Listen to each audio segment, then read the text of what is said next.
It's Flagler College Baseball on the Peach Belt Conference Network. Today, an old rival comes to town, but not a conference run. Embry-Riddle from down the road in Daytona makes the trip for a non-conference battle against the Saints, who look to build on that 5-game winning streak. And Jordan, you were here for much of the weekend. You saw them play very well against Beaufort. The bats finally came alive, and the starting pitching kind of matched up finally as well. And what Dave Barnett's been looking for in a long while is trying to get both sides of the game to come together, both pitching and hitting as well as fielding, and it finally happened. Saints are clicking on all cylinders right now, Dave. They're clicking on all cylinders 100%.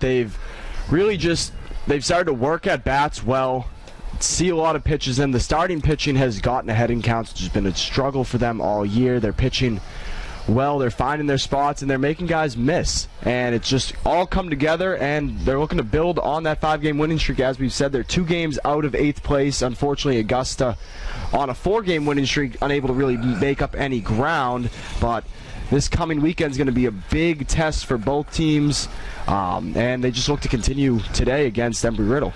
It's a warm, sunny afternoon here at Drysdale Field. Temperatures in the high 70s, and with the humidity, it feels just about 80 as we begin the game. Today, our starter is Jake Janata. So getting the midweek start is Janata against the Embry-Riddle Aeronautical University Eagles. So it should be an interesting test today as they come out of the Sunshine State Conference. Very tough baseball conference, as is the Peach Belt. And Embry-Riddle has, well, not struggled, but a 15-15, a 500 record. Yeah, they've been about even they have been exactly even this year. They can hit the ball very well, so it's important for Janata to start out. And this first inning is going to be huge for the journeyman senior, who's really bounced his way around college baseball. Transferred over last year from Valdosta State, I believe, but that was not his first stop in terms of college baseball. And he'll deal with Camden Trefficante, the shortstop, to begin the game. 1 ball and 1 strike. We're underway here from Drysdale Field in St. Augustine.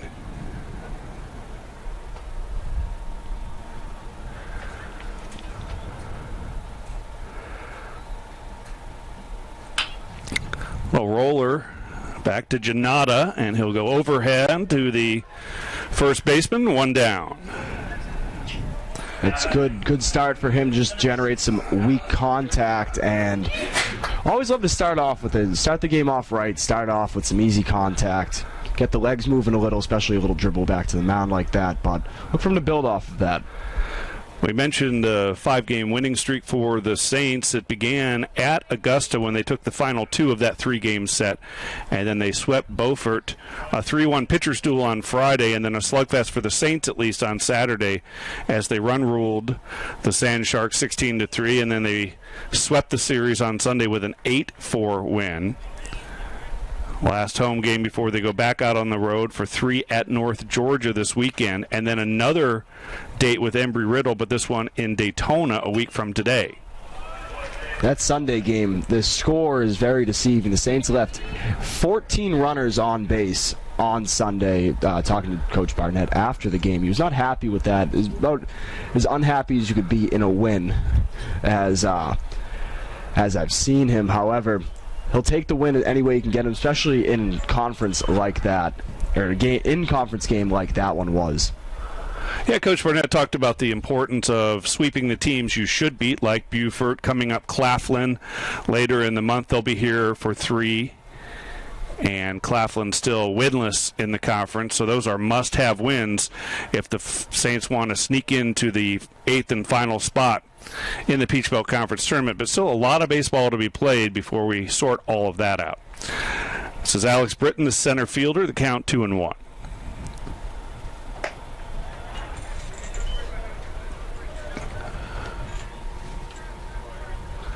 Janata making his second start of the season, his 7th appearance. He has an ERA of 5.87. He's thrown just 7 2/3 innings. Allowed 5 earned runs. Struck out 7 against 5 walks.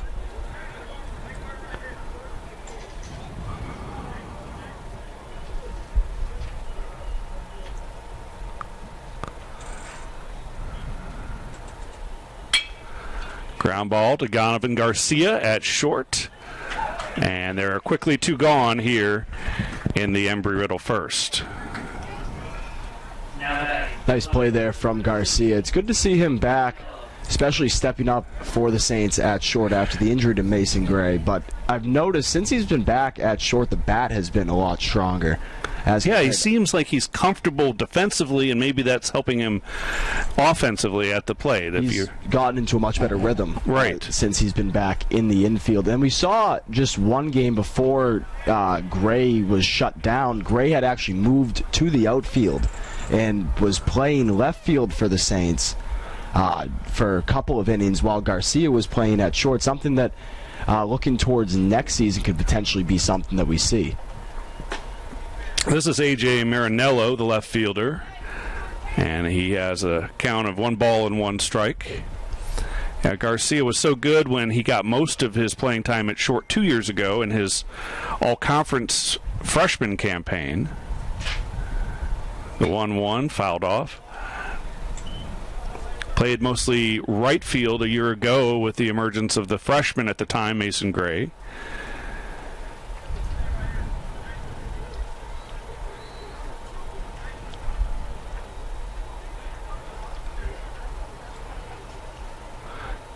One, two, spoiled. Marinello, a tough guy to get out. He's batting .404 on the season. Hasn't played, doesn't have quite as many at-bats as most of the guys in this lineup have. However, when he has played, I think it's about 47 at-bats. He's batting .404, is getting on base a lot and stealing a couple bags as well. Here's the 1-2 pitch. Try to get him to chase upstairs, and that evens the count. Embry-Riddle 15-15 on the year, 5-10 in the Sunshine State Conference.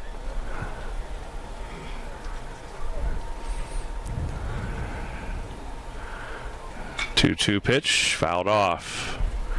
Good at bat from Marinello. Stretching Janata out a bit.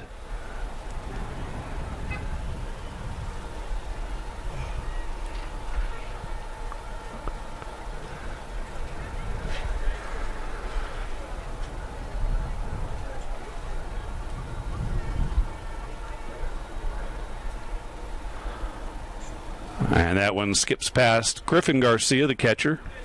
The count is full. Flagler 11-21 overall, 7-11 in the Peach Belt.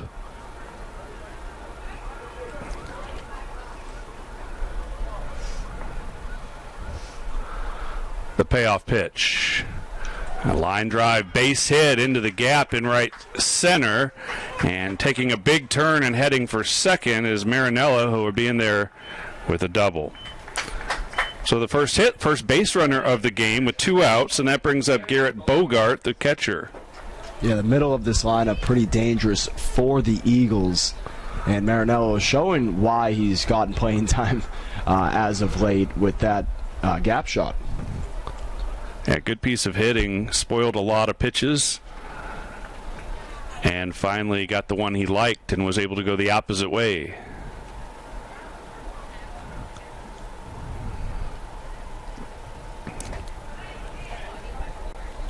Bogart takes a ball.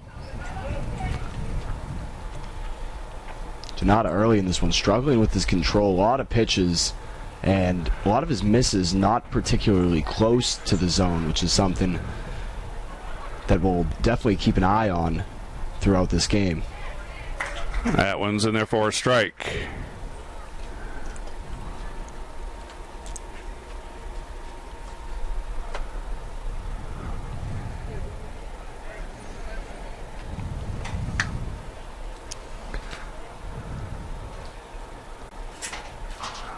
One misses outside.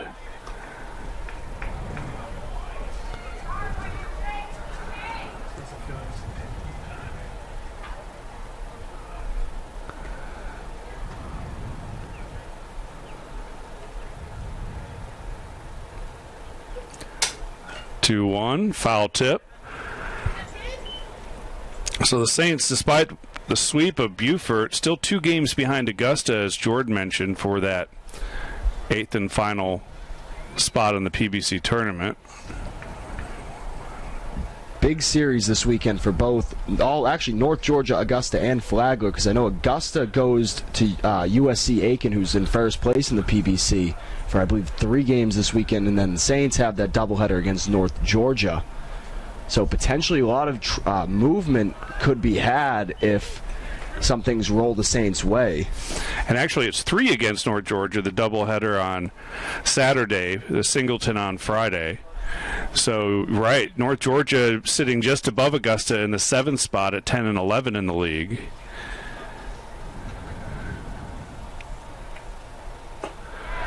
And there's a walk. So now a couple of runners aboard, and the batter will be the first baseman, Josh Reynolds.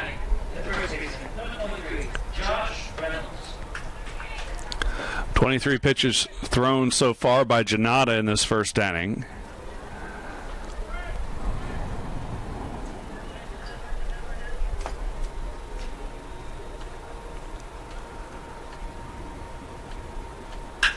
Line drive, and this might score a run. They'll send Marinello, and there will be not be a throw to home. They'll throw to third instead, and it's 1-0 Eagles.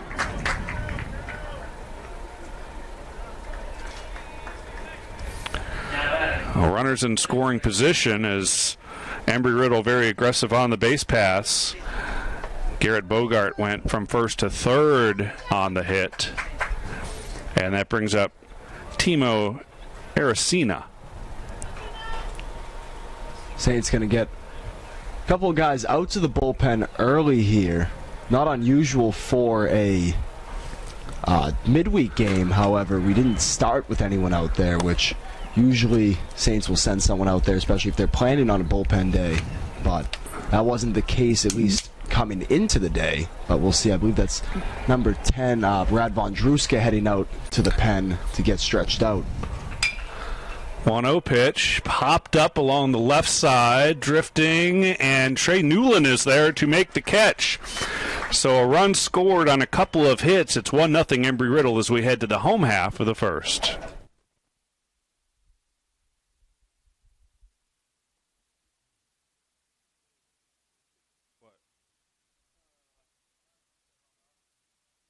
Okay. Okay, that right. He was for a long time, right? He has 1,000 wins, if I'm not mistaken, between the two. Okay, so Valdosta State. I wonder if we can find his numbers. That's interesting. Did he not pitch much, or? Really?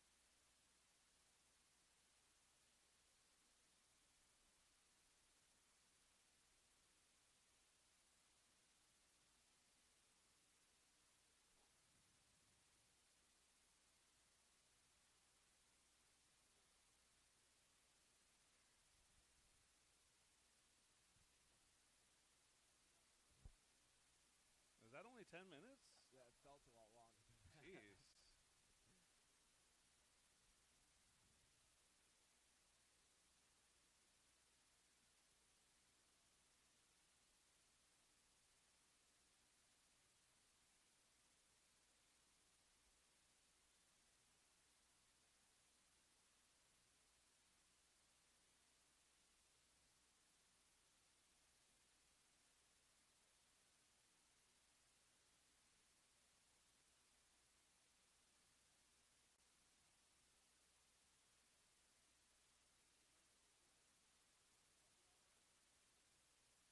Oh, I know.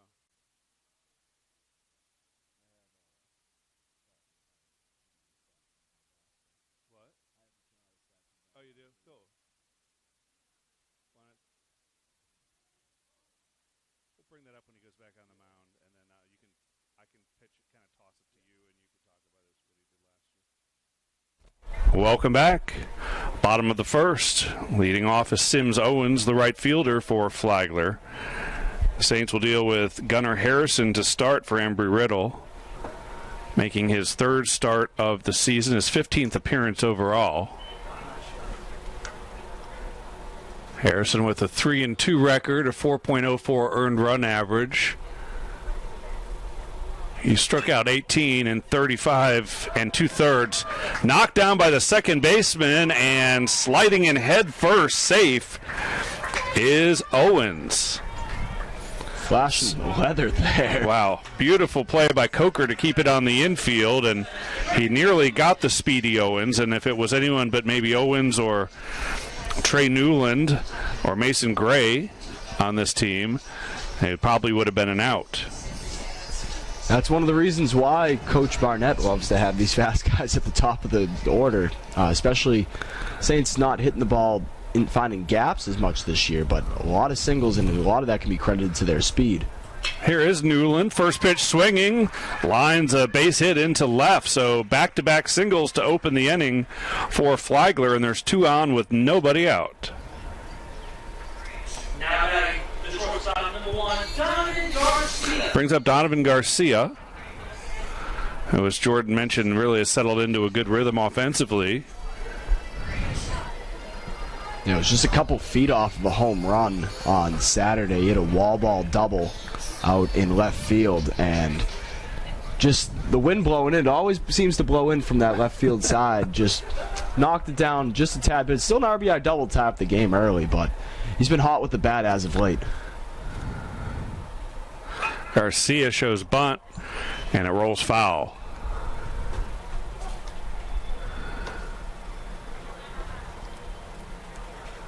Garcia up to 270 on the season. Has a couple of home runs, 22 runs batted in.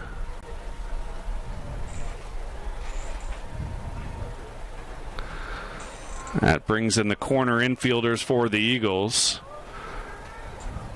First baseman Reynolds really creeping in, and now a double steal. And both are safe. Aggressive base running again from Dave Barnett and the Saints. Love to see that.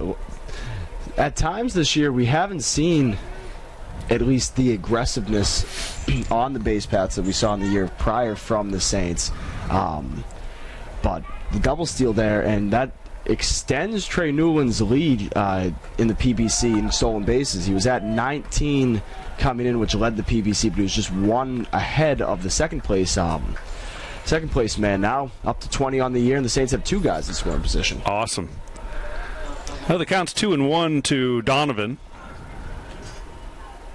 Ground ball to third, bobbled for a moment, and everyone's safe. The runner's unable to advance. Owens retreating when he realized that the third baseman, Aracena, was likely coming home with that throw, at least from the way he was lining it up. So the bases are loaded for Matthew Burke, the second baseman. Matthew Burke.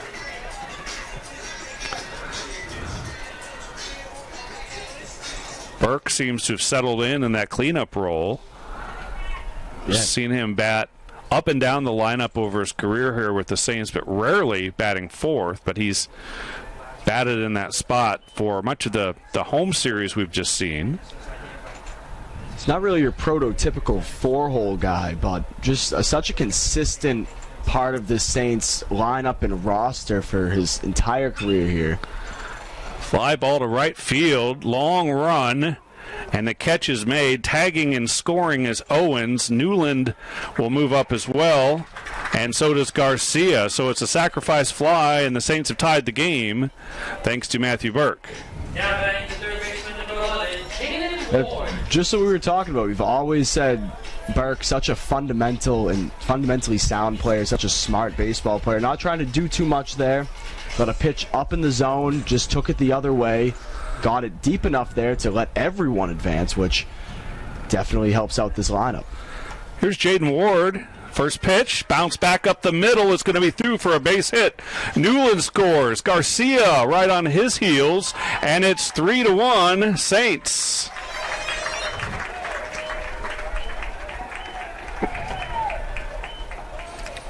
Great piece of hitting by Ward. Saw the pitch he wanted right away on the first offering and spanked it right back up the middle for a 2-run single.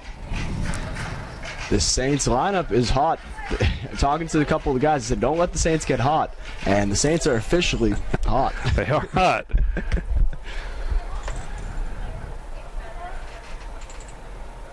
Scored. And another line drive base hit into right. Turning and heading for third is Ward on the base hit from Haskins, Justin Haskins, the DH. Still just one out with 3 runs in, 4 hits in the inning. I have to imagine there's going to be some sort of meeting here on the catcher's going to come out. Surprised we haven't seen a coach come out yet. It's been tough sledding so far for the starter, Harrison. Now the Saints seem to be locked in at the plate. They're jumping on pitches early in their at-bats. And that's something we discussed the other side of that on Friday. They seem to be swinging a lot of first pitches and not necessarily having a lot of success in that Friday game, although they did win it behind the fantastic start from Gage Voorhees, who's the PBC pitcher of the week, by the way. His complete game win, 3-1 victory. Voorhees, I think, 11 strikeouts and 129 pitches in that game as he went the distance. I'll do it for the pitching. Spoke to him on Saturday about that, and originally Coach Barnett wasn't going to send him out. Oh, really? And he asked to go back out. Wow. And really just showed what he has been all about here with the Saints, and I believe that's been a spark for the Saints pitching staff. Really seeing a veteran on this team go out and kind of just throw it all on the table. The batter, by the way, is Taylor Clapp. You love to see that competitiveness. I know that's something that Coach Barnett and his staff try to instill in this program, is the fight and the competitiveness. And to see a pitcher go out when he had thrown so many pitches already and close out the game. And I think that hit him. So Clapp is aboard. And the bases are juiced again for Caden Kresak. Now got it. The center fielder, number 26, Caden Kresak. Embry-Riddle just kind of letting Harrison out to dry here. Surprised we haven't seen at least a pitching coach come out and try and calm him down, as he's struggled mightily to start this one. So Kresak, the lefty, takes a strike. Kresak hitting right at the Mendoza line, 200. Driven in just 4 runs on the year.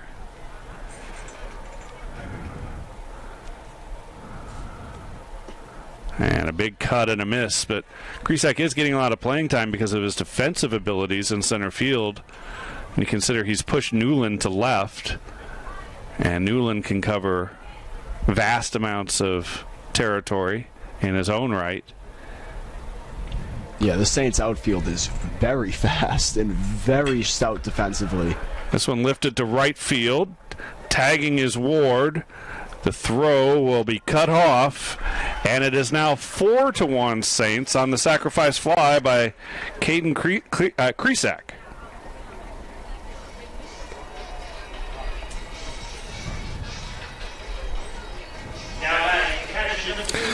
So the 9th man will bat. Griffin Garcia, the catcher, steps in.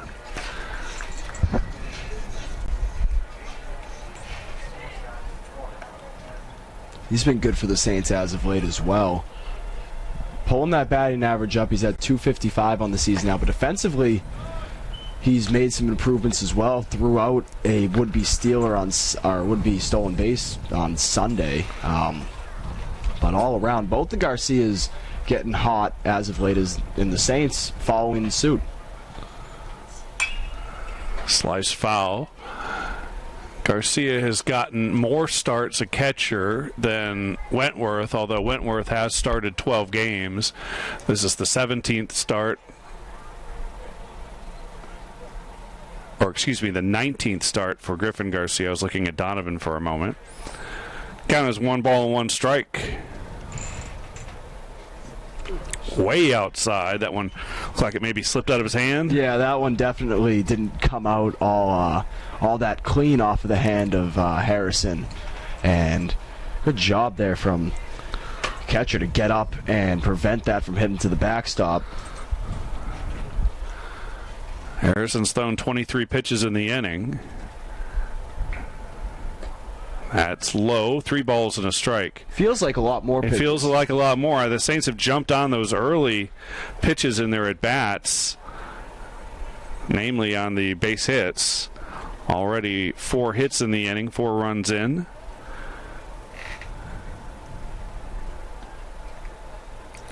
The 3-1 is in there for a strike. Garcia thought he had worked a walk. If you're the catcher, you don't want to show up the home plate umpire in that situation. Yeah, definitely not. I've noticed it's been a trend this year. If you step out early, even if it would be a borderline ball. Ground ball to first. Pitcher late getting over. And they're going to say he's out. That'll be the end of the inning. A very close play at first. But the Saints get 4 runs on 4 hits, and they lead it 4-1.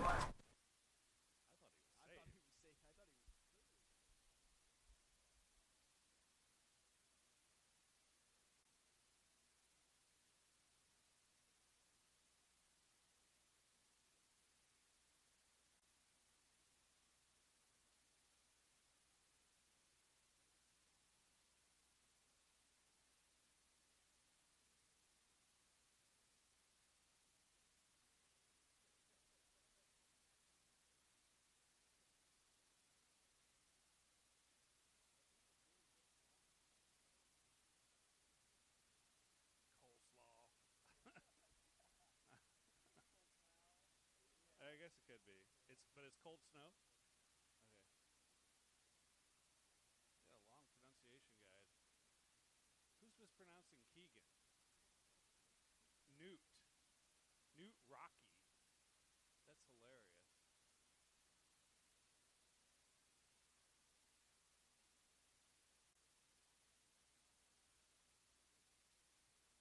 Yeah.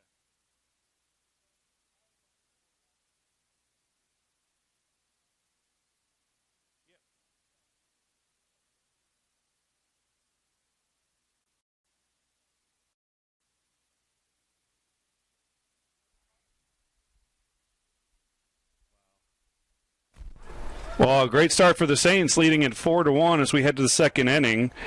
And leading off for the Eagles is Zach Cold Snow, the right fielder.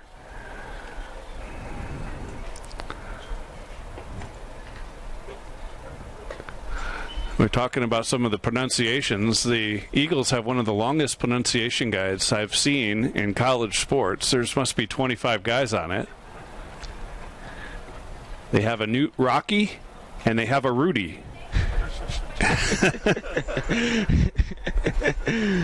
Not that they had to put Rudy on the pronunciation guide for his first name, but... I do see a guy with a Notre Dame fire. He got his shirt on down there. Yes, sir. We have a Notre Dame fan in attendance, apparently. Pretty busy day here at Drysdale Field. Oh, yeah, really good crowd. Tuesday. Just noticing at that. Good point, Jordan. It feels like a weekend game. Count is 3-0 to Cold Snow. And there's a strike. Whereas Embry-Riddle just down the road in Daytona, an hour's drive tops, depending on the traffic. 45 minutes if you drive a little more rapidly.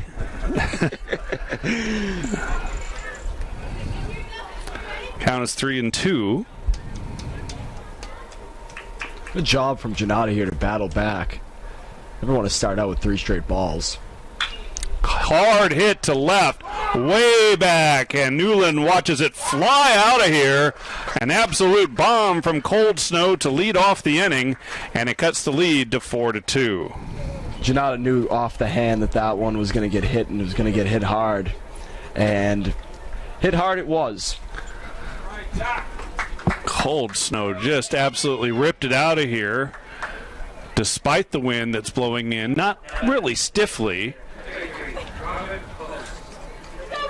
Cold Snow, that's his second homer of the season. That brings up Robert Post, the DH.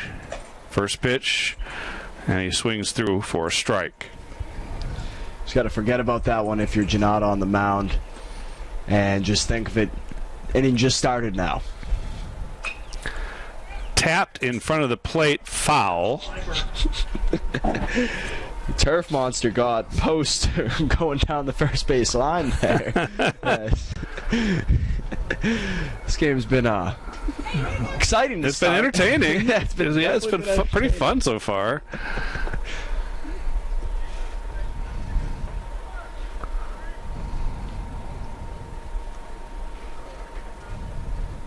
Here's the 0-2. Head coach is Randy Stiegel for Embry-Riddle in his 16th season. His record at Embry-Riddle, 491 and 276. Overall, he's 560, 320, and 2. Of course, Dave Barnett up over 1,000 wins, all at Flagler. His only coaching stop as a head coach. Spent a couple of seasons as an assistant at Iowa back in the 80s before he got the Flagler job. This one tapped to the first baseman. Lots of English on that. And staying with it, making the play unassisted is Taylor Clapp.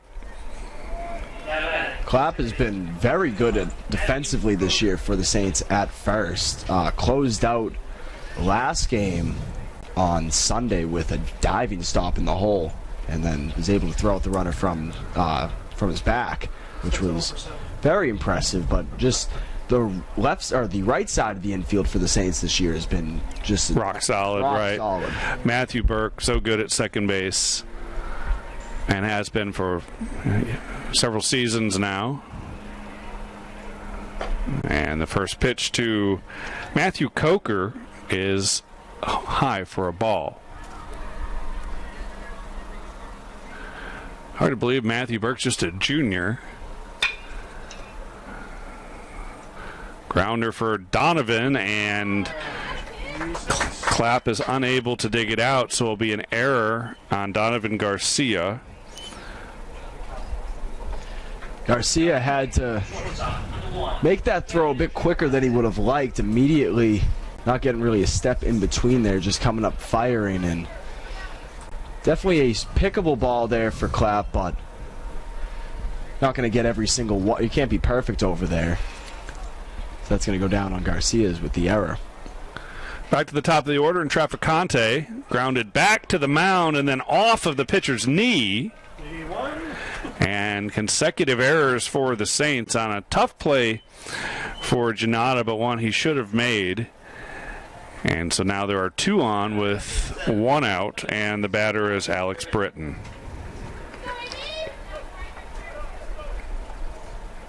A lot of unfortunate breaks here to start out for the Saints. Two balls not particularly hit hard, none of them leaving the infield, and you get two runners on now. Britton grounded out to short his first time.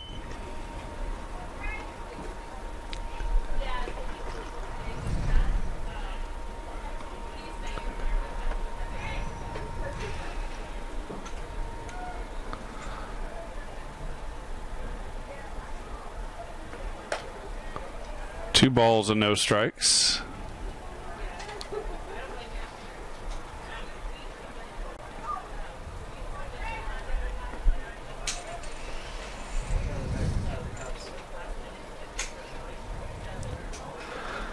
Two-0 pitch is in there for a strike. Well, Jake Janata new to the Saints, but he's not new to the PBC. He pitched at Powerhouse Valdosta State.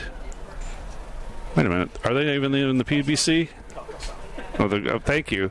I got it mixed up with Columbus State. That's who I was thinking. Although Valdosta is a powerhouse program in D2 baseball.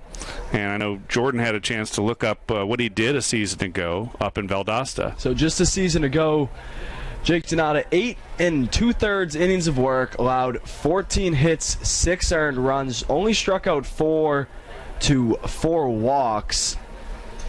So definitely not the best career there, as he'll get a week grounder. The throw is to second. It's just in time as Janata elected to make things a little more interesting and try to get the runner headed to second, and he does, so there are now 2 gone. Confusing decision there for Janata, as we're going to have a pitching change now. As Barnett will work his way out, but definitely wasn't expecting to go to second there. Not the routine play, but you get the out, so. Well, with such a high chopper, he didn't have a lot of time to field it, to glove it, make the transfer, and make the throw. It was a bit of a low throw, but Garcia was there to make the catch. And we'll step aside for just a moment, introduce you to the new pitcher when we come back here on the PBC Network. You said 10?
Well, the new pitcher is Brad Vondruska.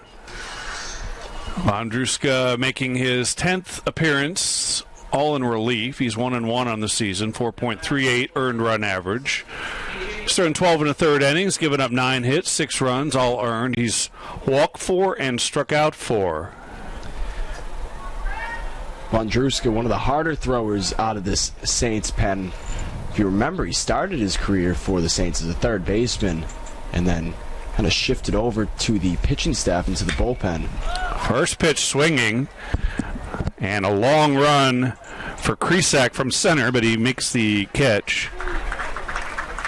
And that ends the inning. So Vondruska comes in and gets out of the jam. Saints lead it 4-2.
And welcome back.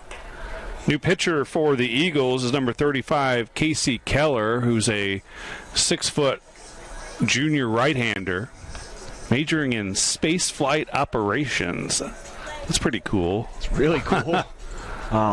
Definitely don't want balls heading to space if you're a relief pitcher. But if they do, we trust him to track them, I guess, or get them safely returned back to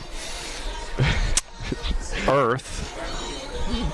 So Keller will deal with the top of the order, Sims Owens, who reached on an infield single to lead off the first inning, stole a base, and came around to score.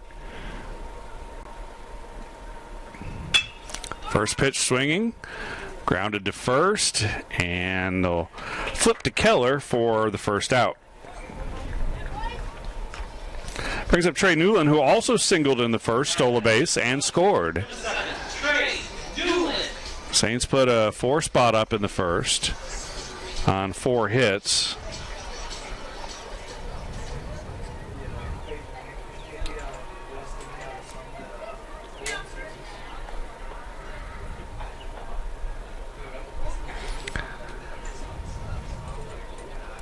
First pitch is a strike. So that closes the book on Harrison, the starter. He went 1 inning through 26 pitches, gave up 4 hits, 4 runs. 2 of them were earned, and had a walk, no strikeouts. 1 ball and 1 strike.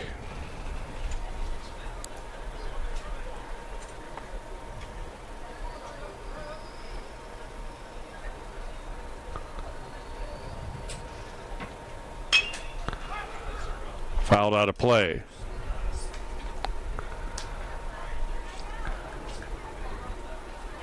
So getting back to Keller, last year, 19 appearances all out of the bullpen, 4-4 on the year, striking out 30 and 42 innings of work, second most on the team out of the pen. So one of the more higher leverage arms, I guess, would be the best way to put it. The workhorses out of this Embry-Riddle Eagles bullpen. Count to Newland is 2-2. We got a party going on in our bullpen. Lifts a fly ball to right. Should be easy for Cold Snow. And there are 2 gone. Brings up Donovan Garcia, who reached on error and scored in the first. Now batting the shortstop, number 1, Donovan Garcia.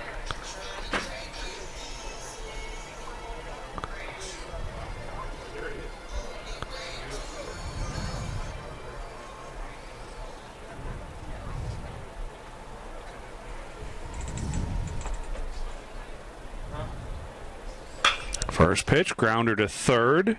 Glove by Aracena. The throw across is in time. 3 up and 3 down for the Saints, who still lead it 4-2.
And welcome back.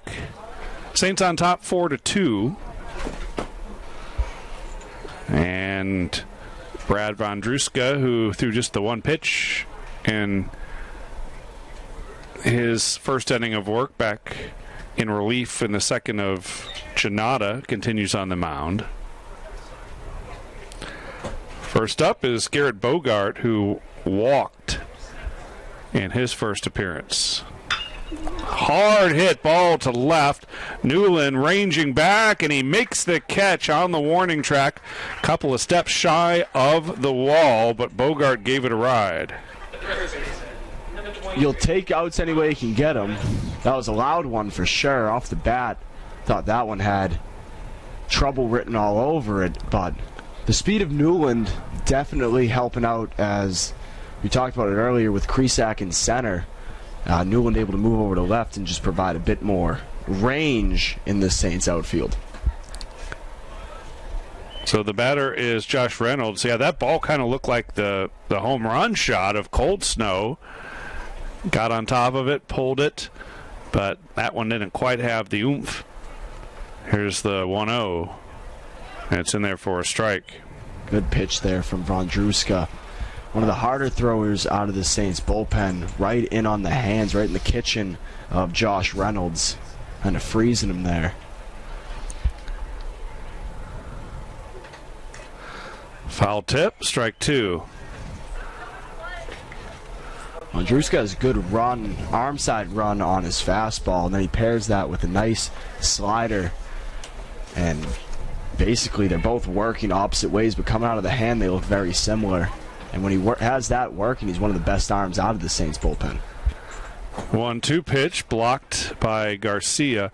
Vondruska's kind of an interesting story. I'm somewhat surprised he's gone exclusively pitching, because he came in as such a heralded hitter as a transfer from Milwaukee Area Technical College, where he was a junior college All-American. Yeah, he batted .433 in his sophomore year of community or technical school. Ward with a tough play, and it'll go down as a base hit, as Clapp was not able to dig it out.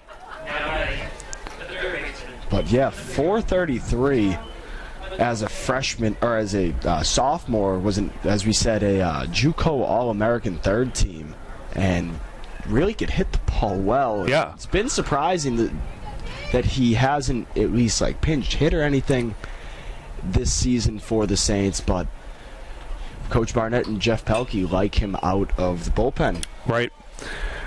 Yeah, he had a gaudy slugging percentage in that season that you mentioned when he hit .433, a .606 slugging percentage, and led the team in RBIs and a number of other categories. This has to be a mistake. It says his on-base percentage was .930. I saw that too. I'm guessing that was on-base plus slugging. Yeah. Although, with a 400-something average and a 600-something slugging, I'm not sure what his on-base was, but maybe it was on-base. It doesn't make a lot of sense that he would get on at a 93.6% clip. Count, by the way, is 1-2 to Aracena. Some action out in the Saints bullpen as well. Looks like a pair of righties warming up out there. A 1-2 just misses. Garcia held it for a while. Those are the pitches he just would love to have. Really can't do much with it on the outside corner, but call the ball. Here's the 2-2, swing and a miss. And so there's the strikeout, a pitch later, and there are two gone here in the Eagles' third. Went to the changeup, I believe, there. And just got Arizena out fishing on a ball that was a bit out off the plate. So here's Cold Snow, who hit the bomb back in the second. Wish we had some kind of stat track or stat cast to know how far that one sailed. Hard hit right back up the middle. He's 2 for 2. Reynolds holds at second, so there are 2 on with 2 outs here. And the batter will be Robert Post. Cold Snow hitting the ball really hard to start the day. Surprised that Vondruska would go fastball to start things out there.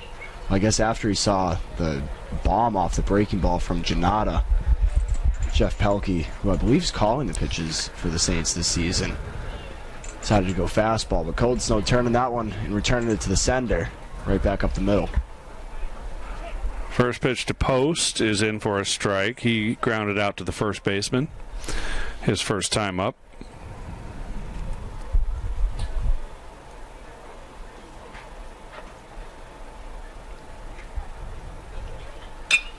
Ground ball. Vondruska fields it. Nice defense by the pitcher, helping his own cause and getting out of the inning. It's still 4-2 Saints.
That Embry-Riddle website has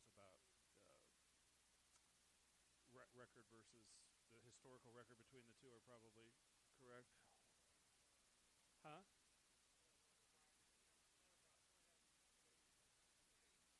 But you trust their numbers?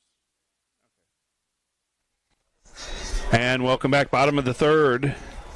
Saints lead at 4-2, and the batter will be Matthew Burke. It'll be Burke, Ward, and Haskins for Flagler. Ground ball to short, and Traficante makes the play. Well, these teams, it was the Florida Sun Conference when they were NAIA, correct, John? The longtime rivals in the Florida Sun when both were NAIA programs. Embry-Riddle has the overall advantage, 49 wins versus 35 for Flagler. They also have the edge when they played in conference games, 28-11. They're 18-18 here, so evenly matched when they play at Drysdale Field. They've also played 4 neutral site games. Wonder where those were. Maybe in a conference tournament. Jaden Ward is the batter. High pop-up on the infield. Third baseman Aracena calls for it, makes the catch. Brings up Haskins. Justin Haskins had a single in the first. Haskins a two-way player for the Saints. In addition to DH, a bit of work at first. Also has come out of the pen a couple of times.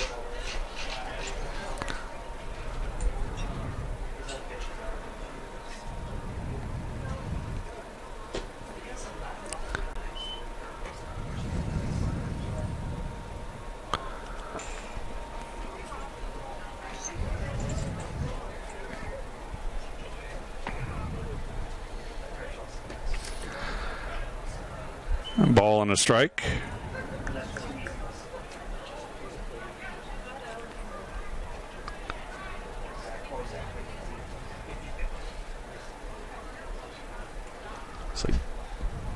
Looks like Benjamin Stubbs warming up in the Saints bullpen.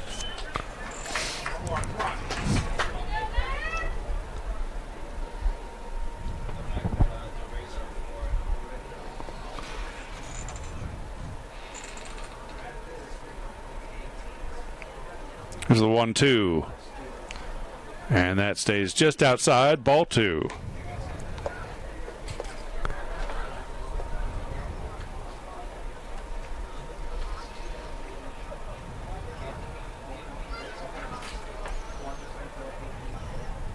Haskins with a 3.75 batting average this year and only 40 at-bats. A little pop into left field. And making the play is Marinello.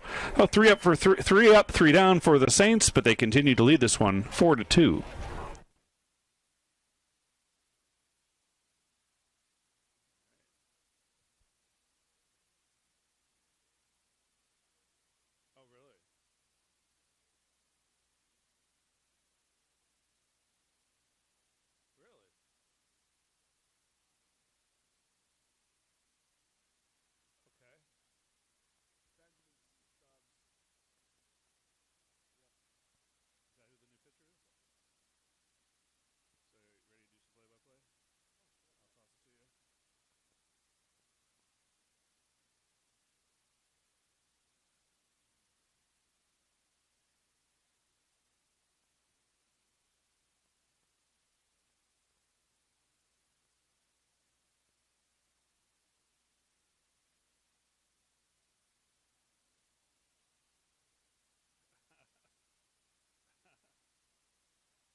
Welcome back. Saints lead at 4-2 as we head to the top of the fourth. Here with the play-by-play is Jordan Fauci.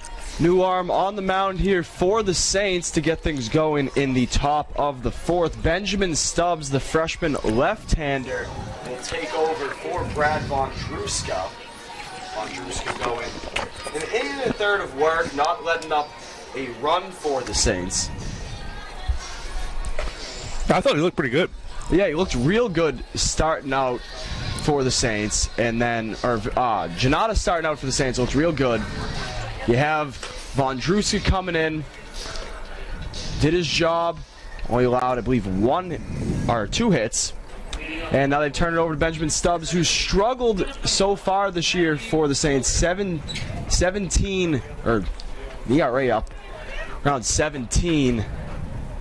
He'll face 9-1-2, and Matt Coker, the second baseman, set to get things going in the top of the fourth. His first at-bat reached on an error.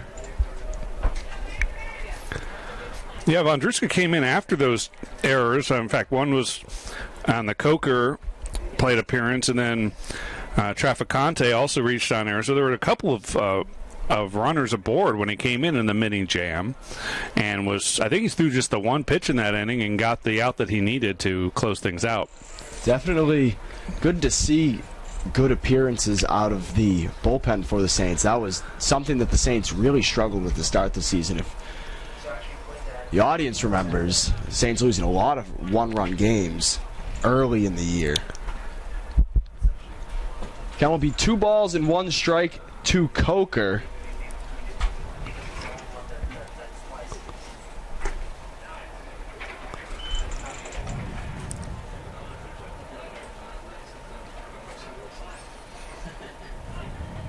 Coker yet to record a hit so far this season. This is his 9th at-bat, his first start of the year coming on the road here at Drysdale Field as he'll work himself into a full count.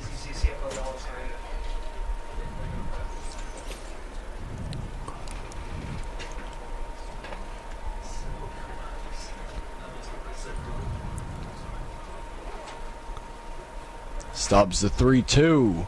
He'll spike that one. It'll be a walk to get things going. It's going to bring up the top of the lineup here in Camden Traficante. Traficante on the day finds himself 0 for 1. He reached on an error back in the second as well. Yeah, you talked about those one-run games. Flagler just 3-7 on the year in one-run contests. Stubbs does a good job, as most lefties do, controlling the running game here. Coker, the second baseman, offers a little bit of speed, a little bit of range, or at least a little bit of speed on the base paths. He hasn't attempted to steal yet this year, but has had a limited experience or limited opportunities. Better way to put it. More about Benjamin Stubbs, son of Michael and Jenny Stubbs. Michael played in the Peach Belt Conference for Georgia Southwestern. Oh, wow. Some years ago. And now his son following in his footsteps playing for Flaglers. That one's going to be lifted down the line and right. It's going to head and nearly hit the Saints' right-handed arm out in the bullpen. Definitely keeping the bullpen active today. What has turned into a sort of bullpen day for the Saints. Yes, for both clubs, it looks like. Generally what happens during these midweek games, especially out of conference, you get these days to really stretch out and use a lot of the arms. 1-2 pitch on the way here to Traficante. Grounded down the line and foul.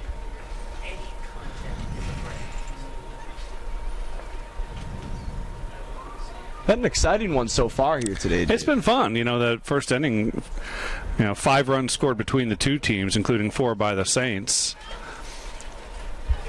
Had the massive home run in the second inning from Cold Snow.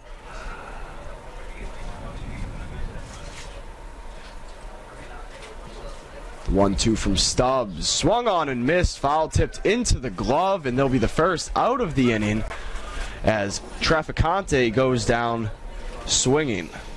It's going to bring up center fielder Alex Britton. Britton reached back in the second on a fielder's choice.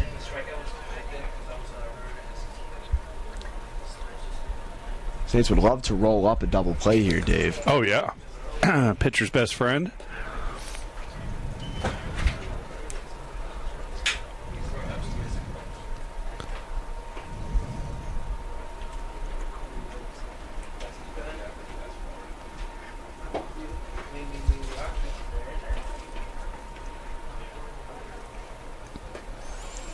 The 1-0 misses. Count will be 2 balls and no strikes now to Britton. Stubbs, hometown of Macon, Georgia, 5'11", 155-pound freshman, graduate of Tatnall Square Academy, had a fantastic high school sports career, a 4-sport athlete, lettering in baseball, football, basketball, and track, helped lead the Trojans to a 22-10 record. Posted an 11-1 record with 1 save and 125 strikeouts in 74 innings pitched. He holds the school record for strikeouts in a season. Wow. So an illustrious career for the Saints left-hander. As issue a 4-pitch walk to Alex Britton.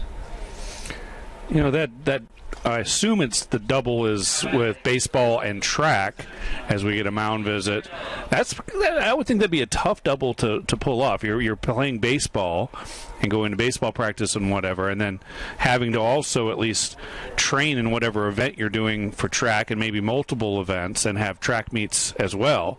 I'm not sure, maybe his school did track in the fall, but most time it's a spring sport in high school. So kind of an interesting double there. Could potentially be basketball as well. Being from the Northeast, we had indoor track in that winter season, so that's potentially where it could come as well. I couldn't imagine that he'd double up, especially ending up as such a fantastic high school arm.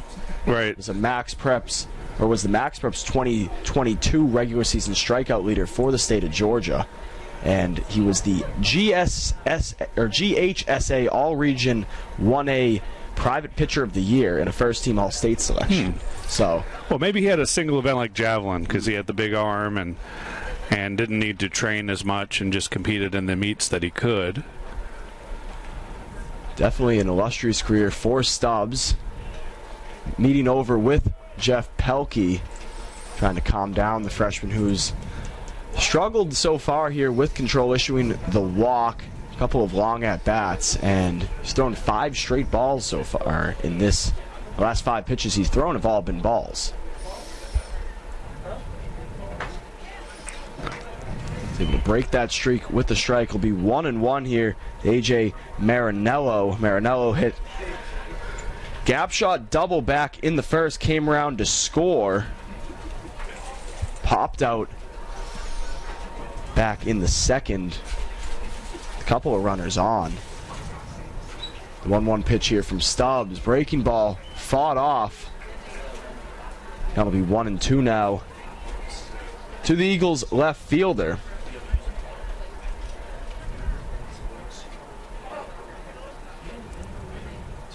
Stubbs has struck out 5 batters so far this year for the Saints. He's issued 6 walks, allowed 7 earned runs. The 1-2 pitch on the way. Swung on and missed as Stubbs gets him down swinging. Second strikeout of the game here for Stubbs. He'll be 2 down now for the catcher, Garrett Bogart. Yeah, 2 walks, 2 strikeouts, kind of matching up with his numbers coming in.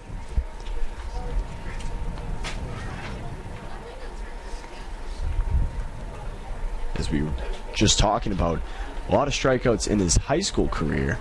Definitely has the stuff to be a stud here for the Saints in his career. Getting his feet wet as a freshman. Has struggled from time to time, but is just an out away from getting out of a bit of a mini jam here with a runner on first and second. 1-0 pitch here. You're going to check on the runner. That one's going to skip past Clapp. They're going to send the runner from second. The throw home is in time, but the slide around, and he'll be safe. Good job. Costly error there for the Saints, as it'll be just a 1-run lead on the Griffin Garcia throwing error.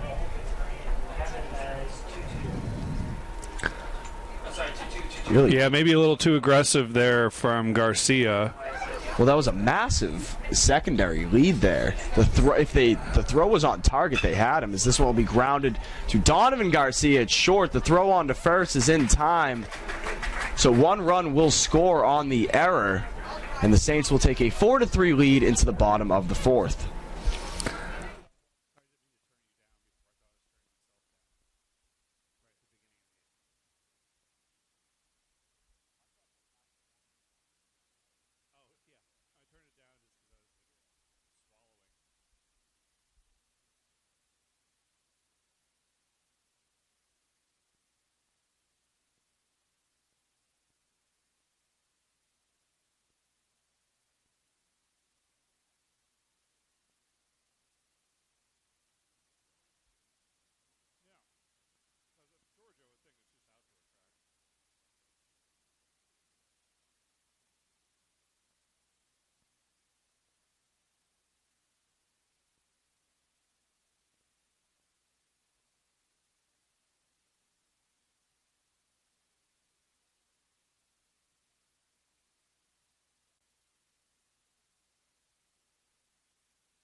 Set to get things going here in the bottom of the 4th inning. Casey Kelly still on the mound for will be his 3rd inning of work. It'll be Taylor Clapp, Caden Kresek, and Griffin Garcia set to bat. Defensive change here for the Eagles. It'll be Jeremy Kennedy Davis taking over behind the plate. Now responsible for catching duties for Embry-Riddle. Clapp in his first at-bat was hit by a pitch. Kelly has retired 6 straight batters. Every batter he's faced so far today has been set down. Saints put up 4 runs in that first inning and have been held scoreless since then. It's more about Casey Keller. Keller, born in Bowling Green, Kentucky, son of Kristen and Clyde Keller. Father Clyde played and coached baseball at FSU. So baseball running in the family, or in the Keller family. That one inside on Clapp. Nearly hit him as he turns away.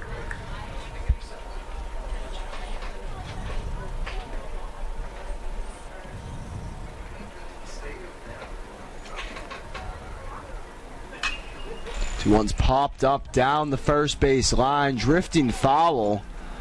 It'll land up on the Saints' batting cages. That'll be 2-2 now to Taylor Clapp.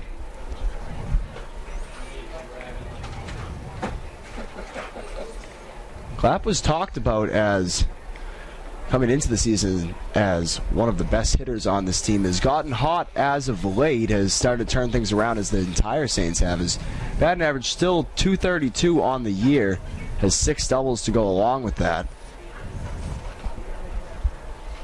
2-2 here from Keller. It's going to be fought off foul. Good at bat, fighting off some pitches, fouling them off, and staying in there and forcing Keller to work a bit here to lead off the inning. It's good to see. Saints not going down easy to Keller. Want to try and get him out of the game as quick as possible, as that one's high and tight on Clapp. As we were saying earlier, Keller, one of the best arms out of this bullpen.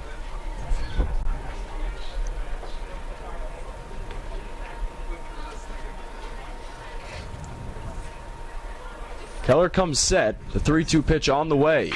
This one's going to be grounded softly to the shortstop. Throw on to first is in time. Nice charging play there from Camden Treficante. And Keller will just be 7 straight batters he's retired.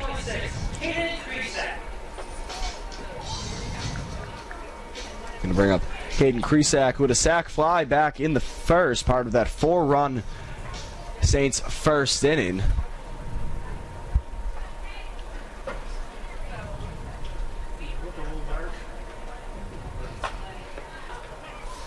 First pitch called a strike on the outside corner.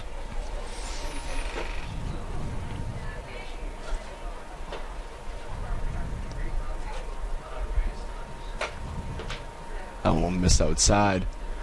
As we've seen Kresak get a lot more playing time so far here, Dave. Yeah, I was a little bit surprised that, the first game I did in a long time, I think it was on Friday, that Trey Newland was in left field. And I thought, who is this person who could push? Because that one's going to be blooped over the second baseman's head. It'll be a single for Caden Kresak. Expect him to get a little frisky on the base paths. The center fielder for the Saints, quite quick. Yeah, very speedy. Be Griffin Garcia set to bat here. Grounded out to the first baseman back in the first inning.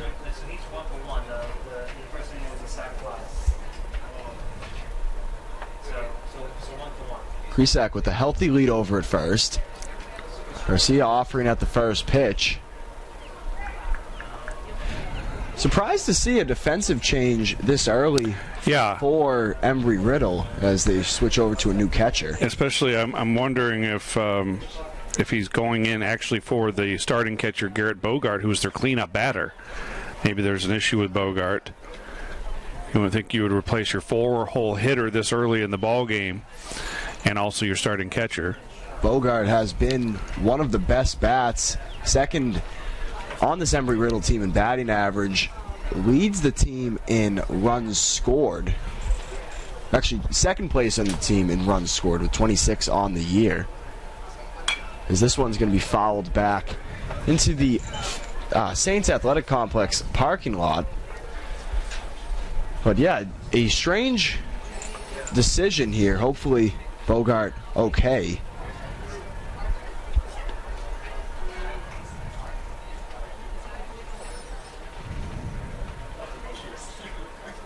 1-2 pitch on the way here to Garcia.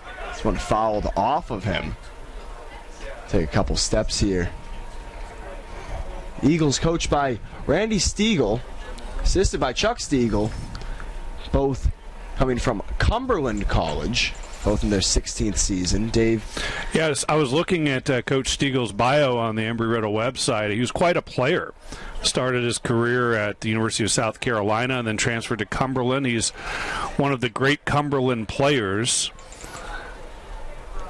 He was Mid-South Conference and a Regional Player of the Year at Cumberland. Also first-team All-American. And was second in NAIA Player of the Year voting that year. Drafted by the Reds in the 25th round, played 4 years in the pros. Was an All-Pioneer League pick in his rookie season. He's an Orlando product, and he's in his high school Hall of Fame, the Lake Brantley High School Athletic Hall of Fame. So quite a playing career. Coached a couple years at Indiana Tech before he got the Embry-Riddle job. So an illustrious career for Randy Stiegel, as we'll have a conference on the mound. Griffin Garcia goes down swinging, so there'll be 2 down now for Sims Owens with the speedy Caden Kresak at first. Casey Keller's come out of the bullpen and has shut down the Saints lineup, who started the day very hot. Kelly, in 2 2/3 innings of work so far, has only allowed 1 hit, the single to Kresak.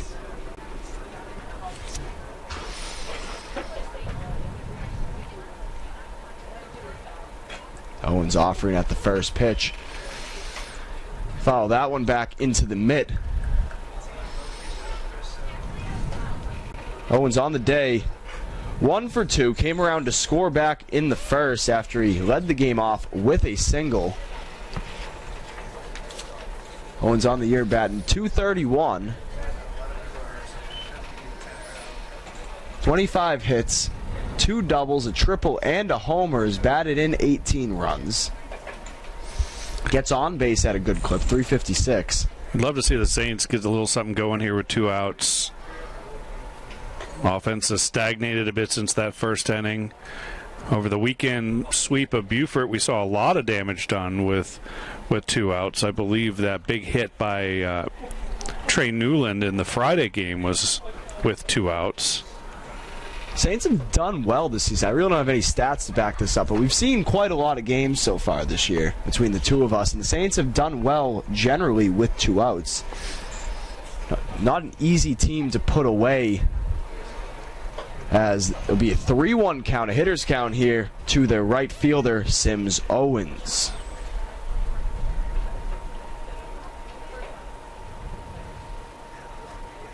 Kresak will take off, but it'll be ball 4 as Owens will work his way on to first and bring up Trey Newland. Well, exactly what we wanted to see. Runners on the bases with 2 outs here, and a chance for the hot-hitting Newland to perhaps drive in an insurance run here. Newland 1 for 2 on the day. This past weekend came out of the 3-game set batting .600.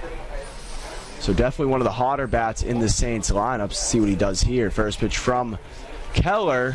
Misses high for ball 1. That's the 36th pitch, by the way, from Keller. So interesting to see how long the Eagles ride him. It looks like they've got at least 1 pitcher ready to go in the bullpen should he get into more trouble here.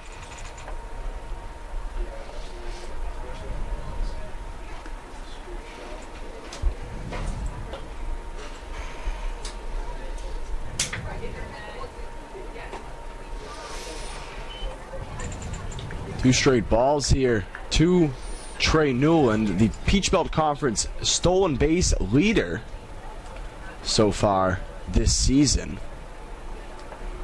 Newland was the tops of the league last year, top 3 in stolen bases just last season. 2-0 pitch on the way for Keller. That one's high and tight to him, as Keller seems to be struggling a little bit with his control. He's having trouble finding the zone right now, and perhaps a little tired. I mean, again, we're talking about bullpen arms, so may not seem like a lot of pitches, but 38 now in the game for the second pitcher of the day for Embry-Riddle.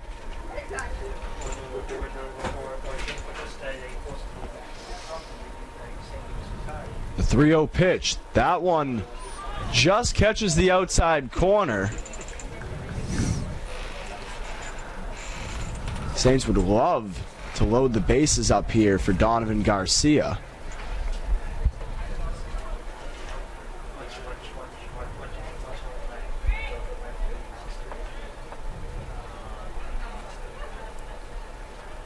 The 3-1. This one's grounded to the second baseman. Will go the short way. And that will do it for the bottom of the fourth inning. The Saints strand 2 runners, but lead 4-3. Back with the top half of the fifth momentarily here on the Peach Belt Network.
As we get things going here in the top of the fifth inning, it'll be a new arm on the mound for the Saints in Seth Wysocki.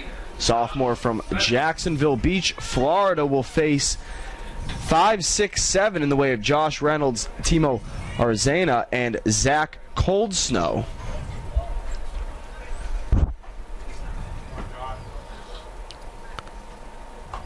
Seth, in 6 appearances so far this year, this is his second time coming out of the bullpen. Has pitched 22 in the third innings, has allowed 20 earned runs, and struck out 13.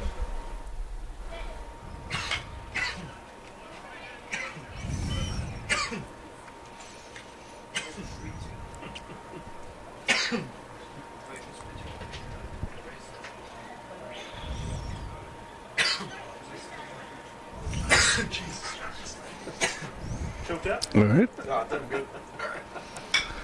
The 0-2 pitch is grounded softly to Ward. Throwing to first is in time for the first out of the inning. Sure, okay. Caught something in my throat there for a second. Not entirely sure what that was, but Wysocki starting things out good here, Dave. Yeah, he's a big strapping right-hander, and usually a starter. Last year he made 14 starts and had a pretty good numbers, 3-4 record, 4.36 earned run average. Was combined on a shutout last season. Transfer from Lake Sumter State College, and you were mentioning, I think, between innings, it seems a lot of players come out of there, a lot of D2 players. JC in Leesburg, Florida. Wysocki behind in this count, 2-0. To the third baseman, Timo Arzena. Arzena on the day, 0-2.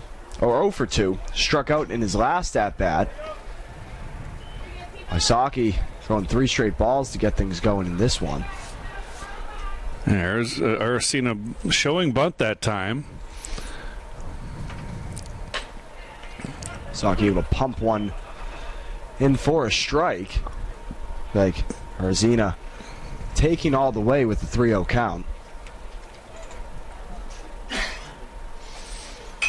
This one's going to be fouled down the third base line and out of play.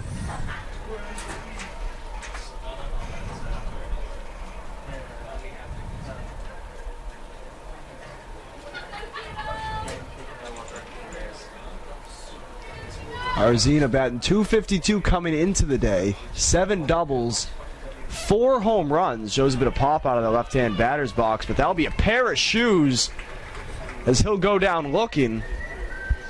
And Wysocki started things off good here. Yeah, I mean, he fell behind there 3-0 to Aracena, and Aracena thought he had worked the walk a couple of pitches ago.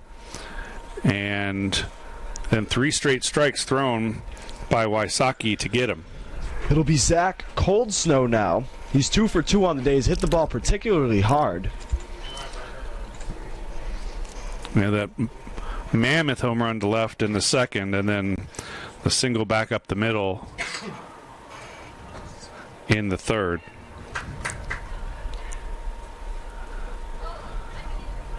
That'll be 2 balls and no strikes now to the Eagles right fielder.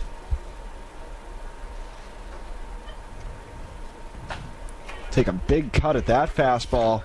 Wysocki locating that one on the outside part of the plate. Good looking pitch right there. I mean, had some velocity and the great location. Wysocki has a good frame for a pitcher. Tall, lanky right-hander. Surprised to see him coming out of the pen as he'll battle back now. It'll be 2s across the board here in the top of the 5th inning.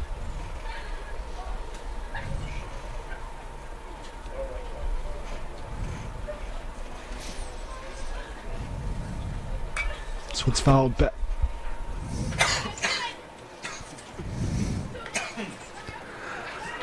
Two and two's the count with 2 outs. Wysocki seems to be cruising here, coming in relief. And nice that Dave Barnett and Jeff Pelkey have a guy who can do double duty, either start or relieve. Doing a good job in this at-bat. Cold Snow is fighting off a lot of pitches. Wysocki looking to go 1-2-3 here. He'll wind the 2-2. Swung on strike 3.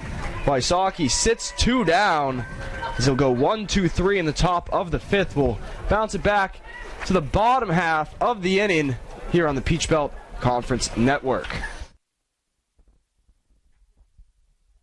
Something in your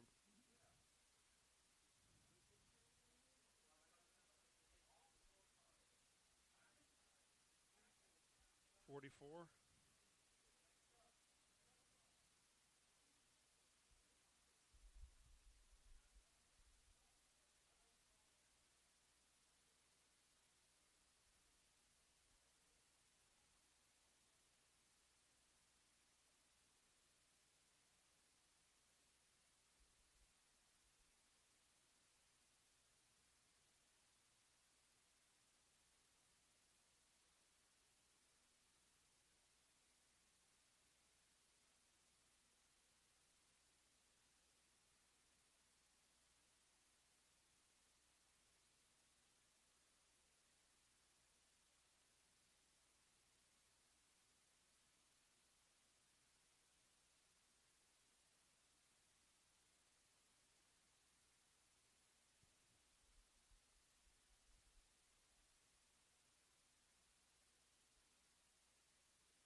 Spencer Marinick, the new arm on the mound here for the Eagles.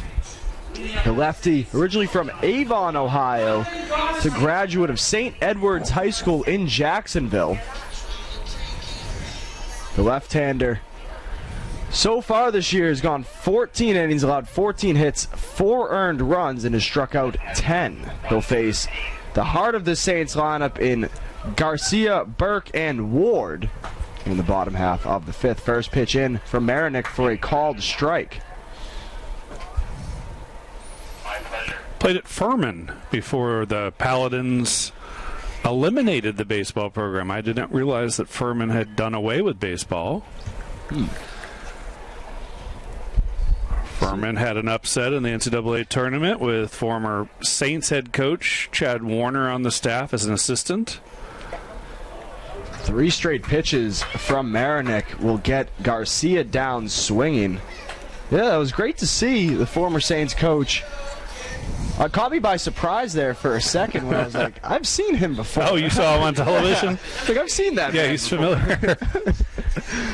Yeah, Chad led the Saints to unprecedented heights, a Final Four appearance a couple of years ago. A couple of PBC titles. Before moving up to the D1 ranks as an assistant. Blake Sellen taking over the Flagler program. Warner's lead assistant for his 5 years here. Batter Matthew Burke is going to pop this one into right field. Should be a routine play here. And that will be 2 down now for Jaden Ward as Zach Coldsnow makes the catch. Now batting, number 11, Jaden Ward. Saints bats have gone quiet. Just a walk and a single in the last 3 2/3 innings. Ward's offering at the first pitch. This one's could be trouble down the right field line. Coldsnow ranging over into foul territory will make the catch. Saints go 1-2-3 as Marinick cruises through the bottom half of the 5th. We'll get things going in the top half of the 6th momentarily here on the Peach Belt Conference Network.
Top of the 6th here in, nice dusk view of St. Augustine. Blake Pasante will take over on the mound, the 5'9" freshman from Mechanicsville, Maryland.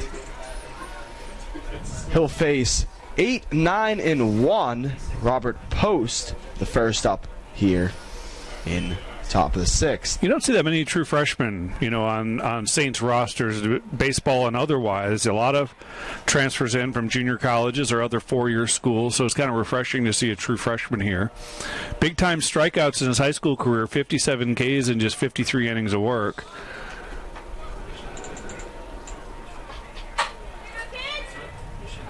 so far on the year for Passante. In 5 appearances, has a 5.79 ERA and 4 2/3 innings of work. Has allowed 9 hits, 3 earned runs, as this one will be driven into right field.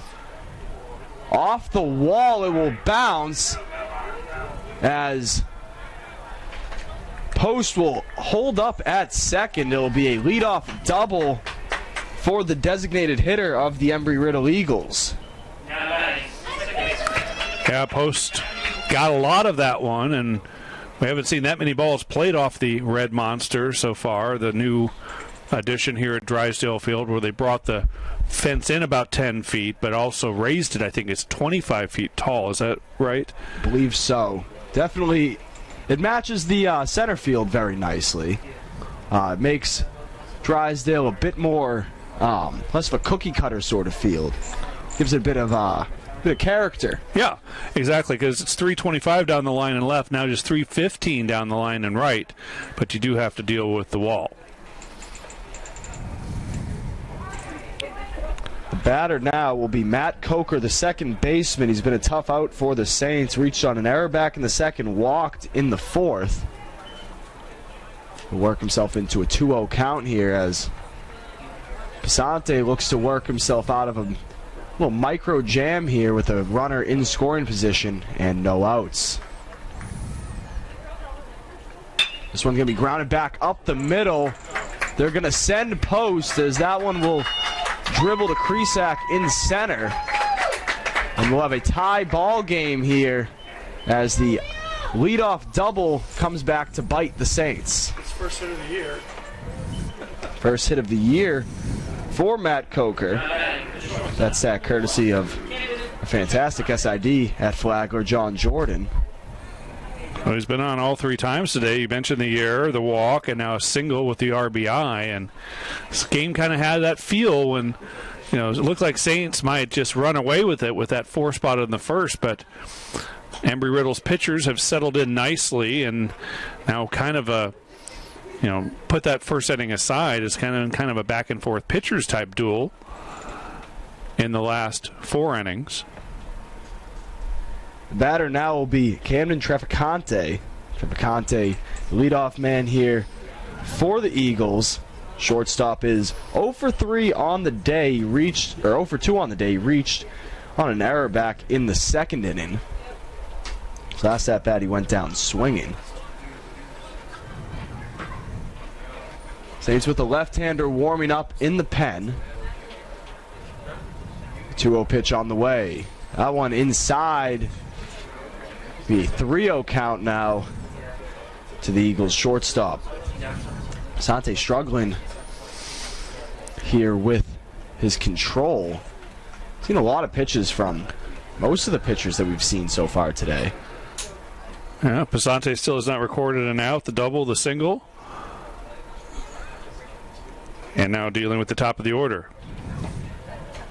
There'll be a 4-pitch walk issued as it'll be Alex Britton, the center fielder, due up. And we're going to have a pitching change here as Dave Barnett will walk out to the mound. Flagler fans, if you want to support all Flagler athletic teams, join the Saints Club. Visit www.flaglerathletics.com and click on the Saints Club link for details.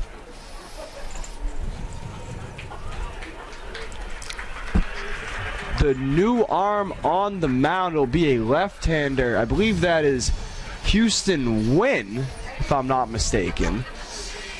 The freshman from Nokomis, Florida. Going to take things over on the mound. So far on the season, Wynn, in 15 appearances, all of which coming out of the bullpen, has worked around 18 2/3, has allowed 20 hits, 11 earned runs, is 0-2 with a 5.30 ERA. He'll come in with his hands full and runners on first and second with no outs in a tie ball game. Could be losing the DH. Haskins going into warm-up. I'm going to thank a few of our corporate sponsors here as Wynn gets going. Applebee's, there's no place like the neighborhood. Academy Bus, we know the way. Anchor Faith, a community of people passionate about Jesus. A.D. Davis Construction, builders, developers, and contractors. And the Bailey Group.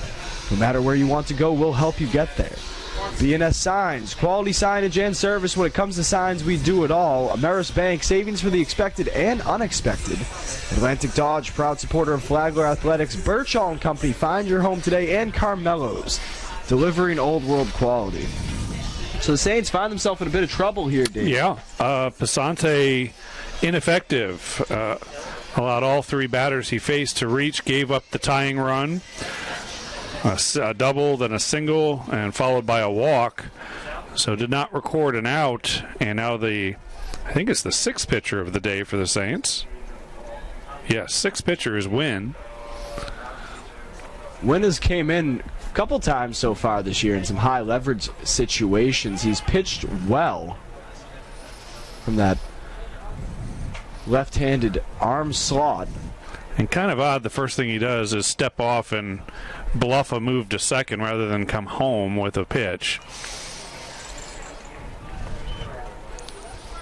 Center fielder Britton up at bat. He walked in his last at bat. He showed bunt on the previous pitch, which was called a ball. Embry-Riddle trying to employ a little bit of small ball here, as that will be a bunt down the third base line. Good play there from Ward. Now it looked like the throw pulled Clapp off the bag, or was it Burke covering? Burke came over and covered. His foot came off the bag. Yeah, and I think that's what the argument here is from Coach Stiegel, is that, and I think they may come together and discuss this, our umpiring crew. I thought he was safe because the throw was a little off target.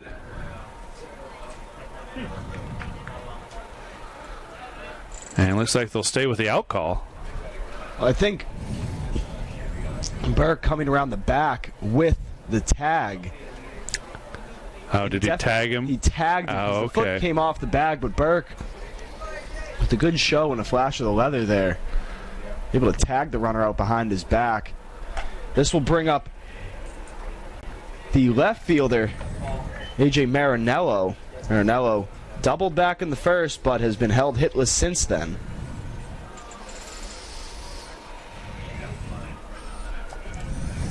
Go fishing on a breaking ball. The count will be even now, 1-1. Marinello came into the day leading the Eagles in batting average with a .404. Has 2 doubles on the year and 10 RBIs. As he'll ground one weakly to the third baseman. Ward, throw on to first is in time, but a run will come around to score. And the Eagles will take a 5-4 lead here in the top half of the sixth. Well, Marinello got the job done. He put the ball in play, drove in the run, gave the Eagles the lead.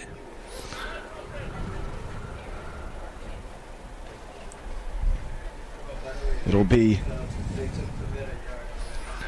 This is Jeremy Kennedy Davis. He was the defensive sub at catcher for Garrett Bogart that we talked about, as Bogart left the game kind of with inexplicably. Kennedy Davis batting .255 on the year, 29 hits, 8 of which doubles, 2 home runs. So a lot of production from the catchers, sort of similar to the Saints last year. Right. Good point. So we'll have a 2-1 count here, Kennedy Davis will, with a runner on third. Big looping breaking ball in there from Wynn for a called strike.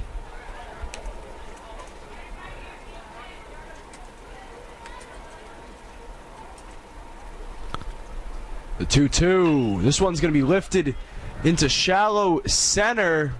Krisak will make the catch, and the Saints will get out of the inning, allowing 2 runs, and they trail now 5-4. Be back with the bottom half of the 6th inning here at Drysdale Field on the Peach Belt Conference Network.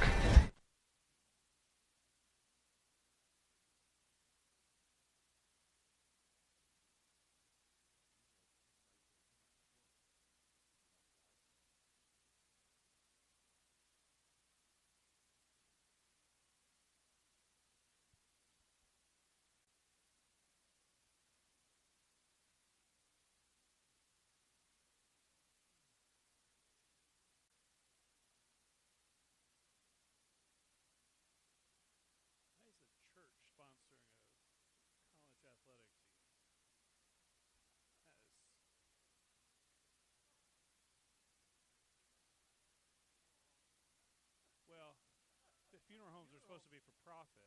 It could be that they're looking for more members,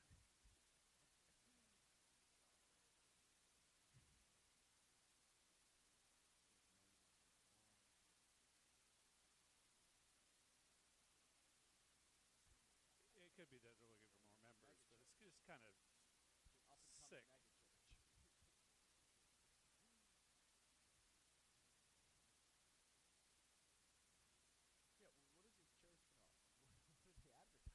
Yeah, they're probably just trying to get more members.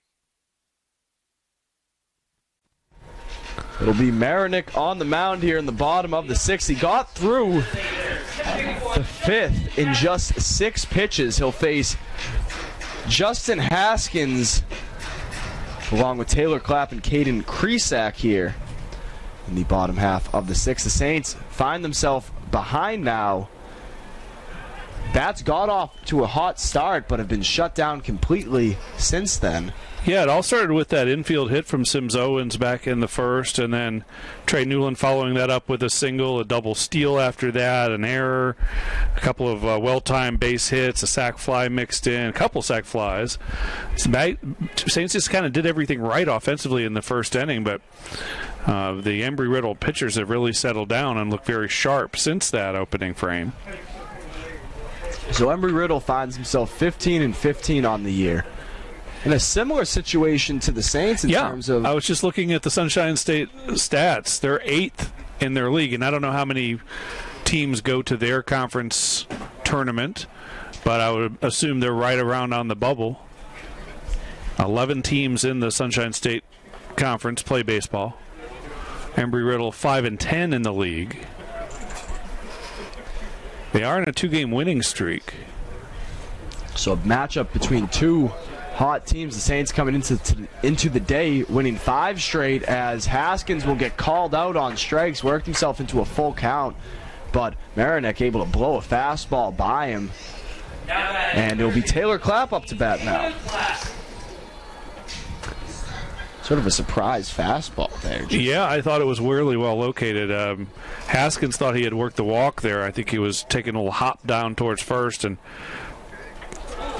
that not placed well. That one placed right on the calf of Taylor Clapp, the second time he's been hit today. Usually that's reserved for Matthew Burke. Right. But Clapp getting a case of being a ball magnet today. That one definitely doesn't feel good. Fastball right in on back half of the calf. But the Saints will take a base runner any way they can get it. As Haskins will take a walk down to the bullpen. It's close, but I'm going to go either way. So that could be it for Haskins in terms of using the bat today, as Kresak will offer at the first pitch. Former Saints star catcher Johnny Fiorenza making an appearance in the stands, giving a nod to us up here in the press box. Fiorenza now working with Taylor Training Systems as personal trainer. That's the Jaguars quarterback. He does have a little bit of a Trevor Lawrence do, doesn't he? I don't think you can complain about that either. I thought he'd get a chance to play pro ball. I really did, with his arm, his great defense, and his eye at the plate. I know as a junior he had some injury issues, but as a senior he showed what he could do offensively, and I really thought someone would take a chance on him and sign him as a free agent. He's playing a little bit of... So this is going to be a 5-4 or 6-4-3 double play attempt there. I believe Kresak able to beat it out. He'll go down as a fielder's choice. So there'll be 2 down now for Griffin Garcia, the catcher. But if I'm not mistaken, Fiorenza playing some independent ball. Oh. Schaumburg. At Schaumburg? It's Schaumburg. No, I remember seeing that from him. Just couldn't quite remember the name, but it'll be Griffin Garcia up to bat now for the Saints. He fall behind now 0-1.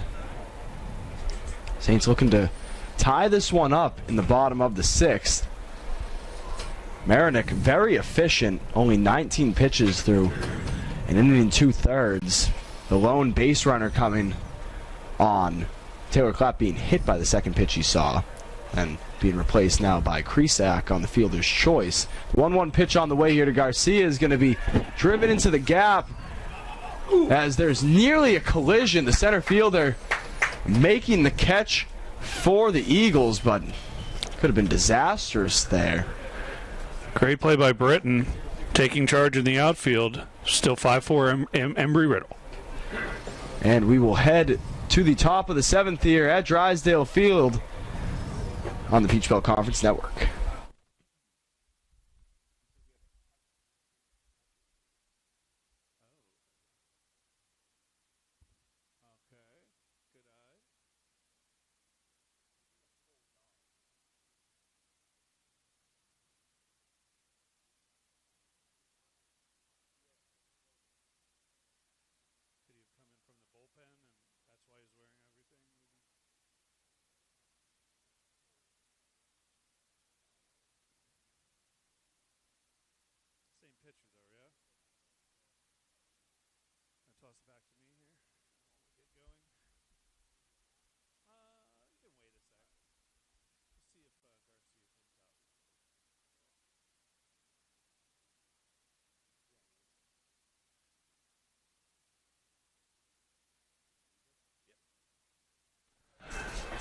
Five-4 ball game here at Drysdale Field. Taking over on the play-by-play call will be Dave Wenda.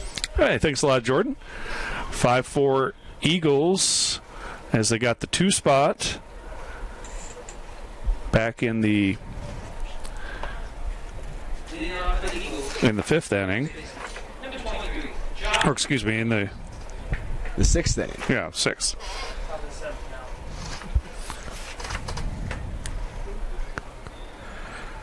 Batter's going to be Josh Reynolds. Reynolds 2 for 3 with an RBI today.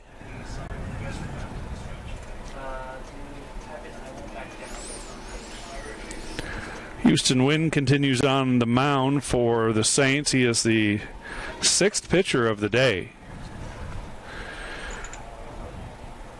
Jake Janata started things. It's the 1-1, followed by Brad Vondruska, Benjamin Stubbs, Seth Wysocki, Blake Pasante, and now Wynn. Doesn't appear to be all for the Saints as well, as they still have some more arms to burn through here in the bullpen. It looks like Justin Haskins, who started the game as a DH, is warming up for the Saints.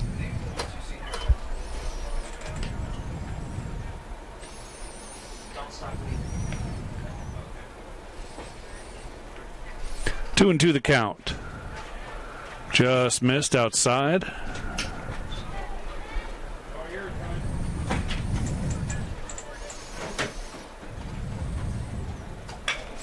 Ground ball in the hole on the right side, and it sneaks through for a leadoff single. It's a great piece of hitting there from Reynolds. 3-2. Wynn went to his best pitch, his curveball, which is a beautiful curveball on the outer half of the plate, but Reynolds just able to fight it off and find a gap in the Saints defense.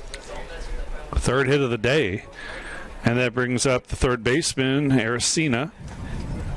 Aracena still looking for his first hit, shows bunt. Embry-Riddle trying to play some small ball and tack on an insurance run here in the 7th.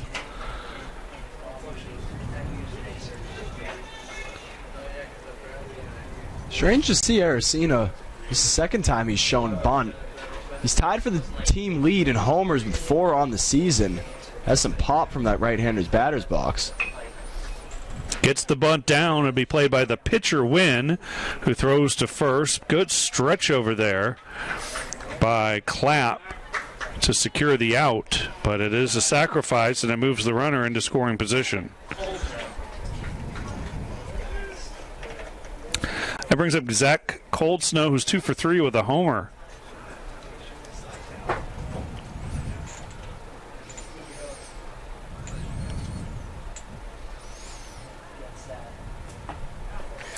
Good looking breaking ball to start him off from Wynn.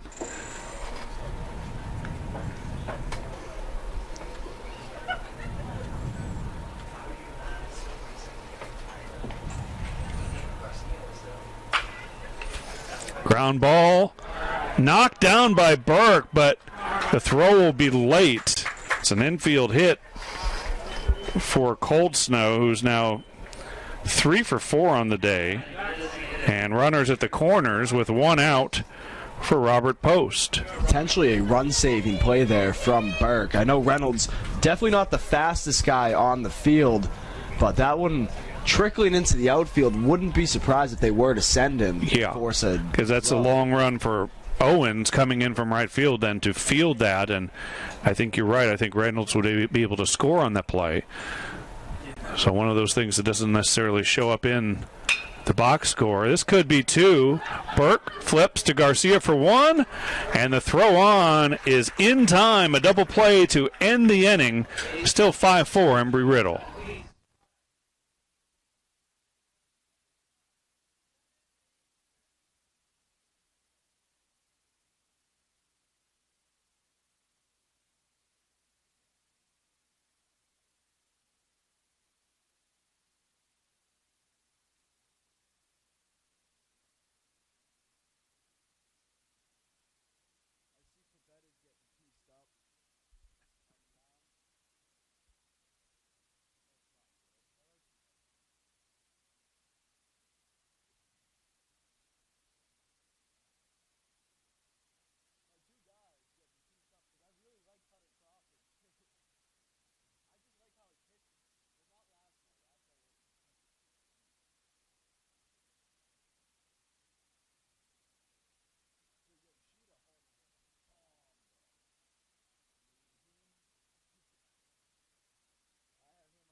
And welcome back.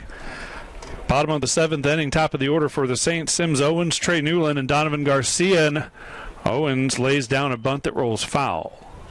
Good idea. Especially with his speed. Yeah, Owens sneak a runner on. Owens beat out an infield hit in the first inning for the Saints, stole a base and scored the first run for Flagler when they scored 4 in that opening frame and have not scored since.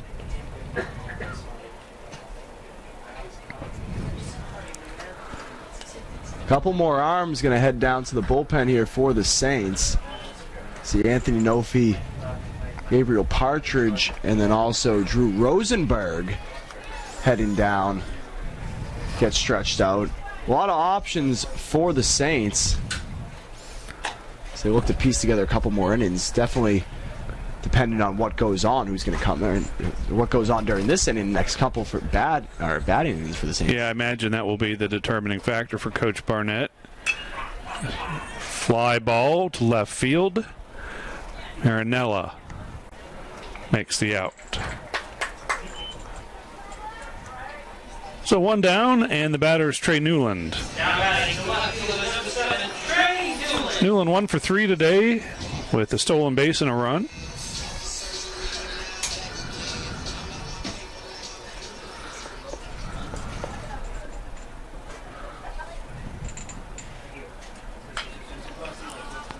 First pitch fouled off. Big at bat here for the Saints. Get Newland on.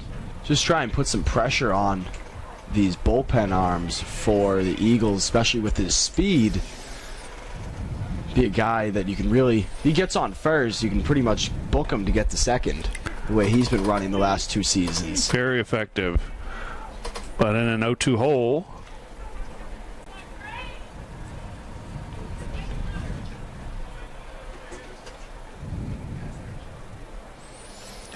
Marinac with a breaking pitch that stays outside. Marinac, 27 pitches through 2 1/3 innings of work.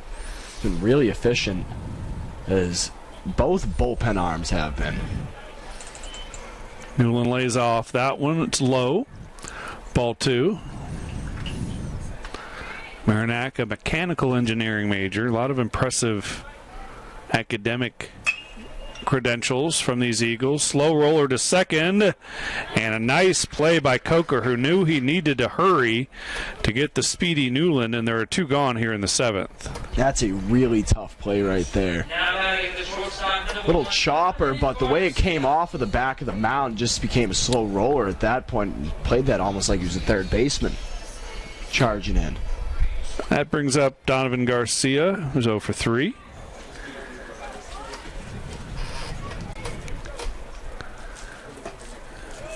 It's a good matchup here for Garcia. He loves hitting lefties. And the wind dying down out in left, he's one of the guys in the Saints lineup that has the power to take it out of the ballpark. Saints could use it right here. And that one is a strike on the inner half.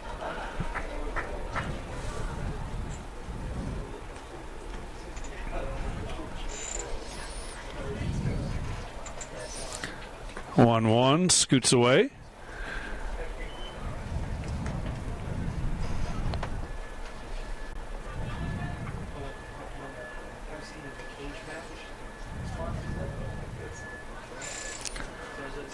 Saints looking for a little 2-out magic here. Down a run in the 7th. Hard hit, but got under it. And this will be the 3rd out of the inning. Still 5-4 Eagles as we head to the 8th.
Saints will send the 7th pitcher of the day to the hill, and it's the guy who's played in the game. Justin Haskins is 1 for 3 as the designated hitter today, and now takes the mound trailing 5-4.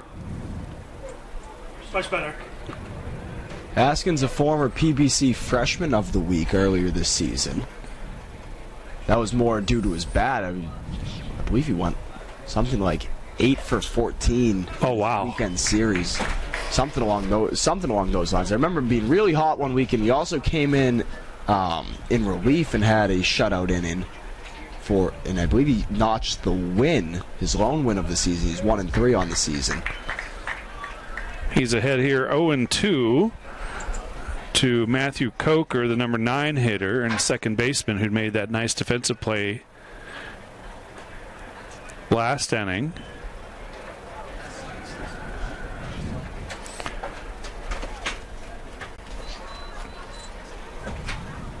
Haskins was a 4-year letterman in high school in baseball. And that one scoots away. 2 balls and 2 strikes. Was his region's player of the year as a senior and also a first-team All-State pick.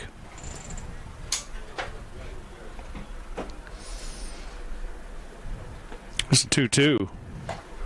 Blew it past him. Good-looking fastball from Justin Haskins. Some high cheese there, Dave. Loves some high cheese.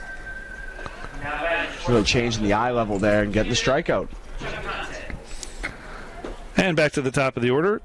And Camden Traficante. He's been on base once with a walk.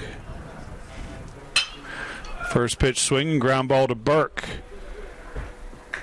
Oh, and holding the bag is Clapp. A bit of an awkward catch as he went down to a knee. But there are two quickly gone here in the Embry-Riddle 8th. He darted over as if he was going to field that ball to start, and then had to retreat quickly to the bag. Kind of fumbled, had the wrong foot on the bag, but was able to make the play regardless. It goes down as an out, and Haskins working well here. Here's Britton.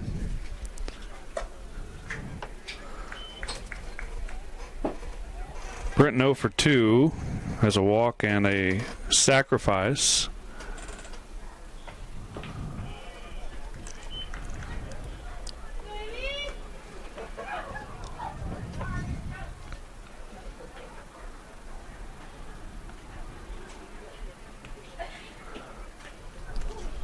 Yet another one scoots away from the catcher.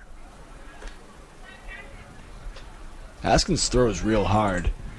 Bigger body on the mound for the Saints. 6'1", 215, but really can pump in some strikes. Has a really strong fastball and a couple of great breaking pitches as well. And there's a strike to make it a 3-1 count.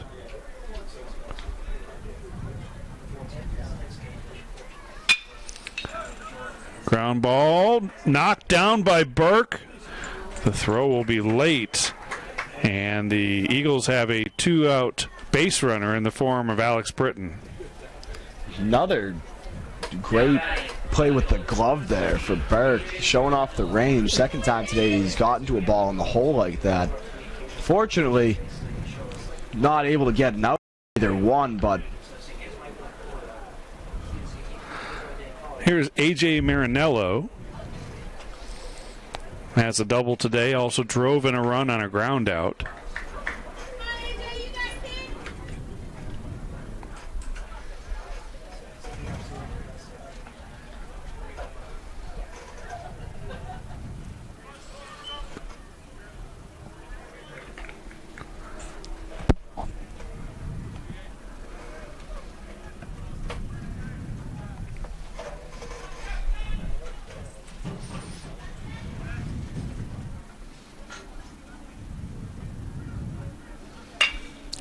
And a base hit through the right side. Britton is going to hold at second.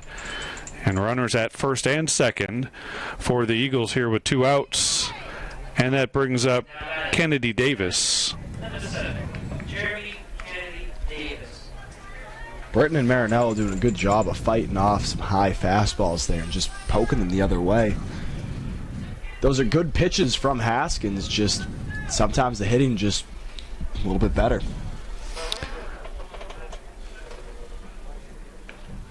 Kennedy Davis came in as a defensive replacement, and he's had one at bat today where he flew out to center.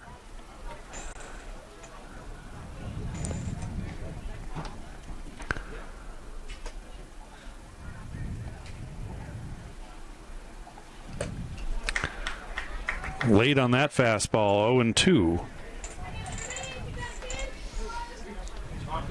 I'd like to see Haskins go back to that front door breaking ball. Last 2 at-bats he started off with that as it frozen the hitter both times.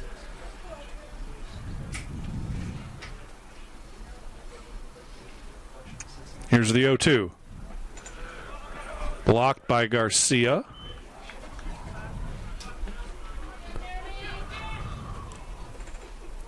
Good waist pitch there.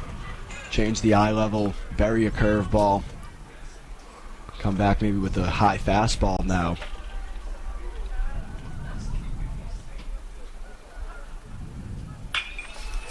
That one hammered foul. Try to go front door with the breaking ball there. Loud foul ball.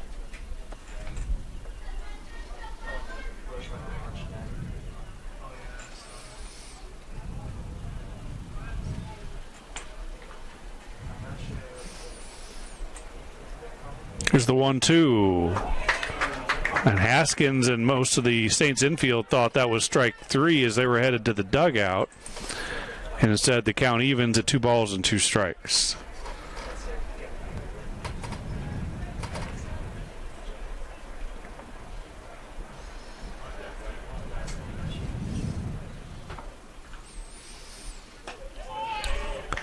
And again thought he had him struck out, was walking off the mound. The first one I didn't know about. The first one was borderline. That last one, in my opinion, that's strike 3. You got to have that. So the count is full, and the runners will be off with the pitch.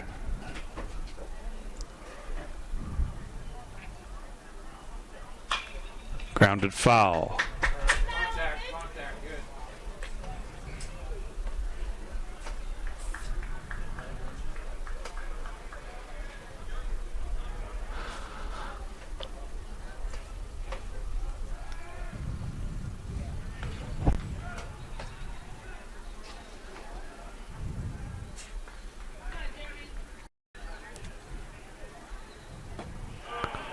Ball 4, and the bases are loaded. 3 close ones from Haskins, but cannot get the third strike.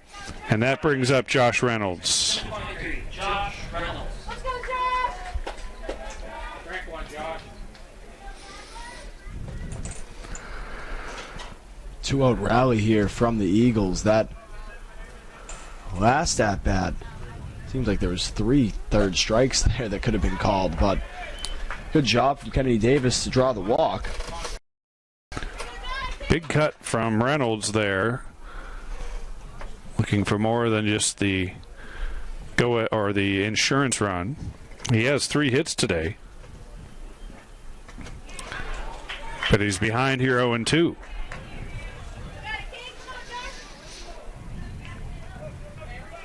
Contact, buddy, contact.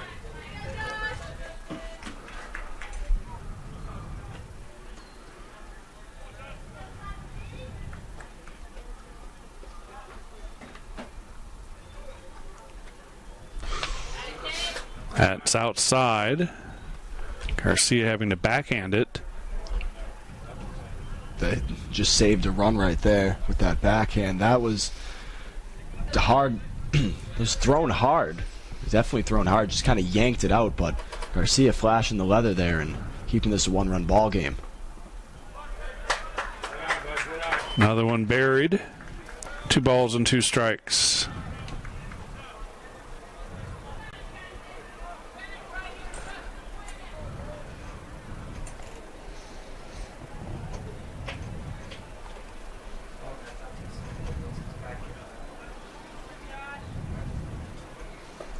And he struck him out with the bases loaded to keep it a 5-4 game. Nice pitching from Justin Haskins as we head to the bottom of the 8th.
Neil Diamond too?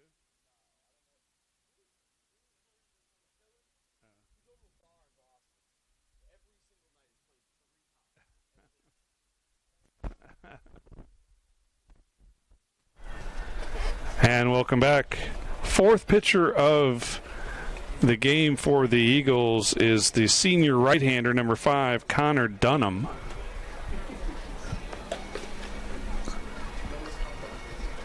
Dunham making his 9th appearance. All his other appearances were starts.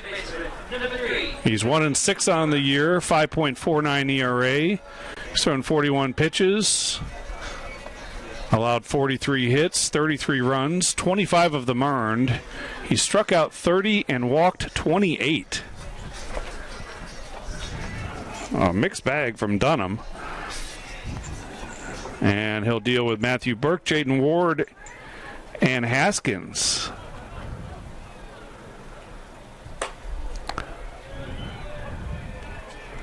First up, Burke. Drove in a run in the first with a sacrifice fly. Also a ground out and a fly out today. Dunham working fast here. A really compact windup. I like what I saw from him. First pitch, buzzing the tower. The intimidation tactic there from the right-hander. Line drive into the gap. This is going to get down for extra bases. Burke digging for second, and Dave Barnett throws up the stop sign there, and Burke is fired up and looks back into the dugout, trying to get his teammates to join him here in a much-needed rally here in the bottom of the 8th. The first hit the Saints have had since the 4th inning. Brings up Ward, who singled in 2 runs in the first. Also has popped out and flown out.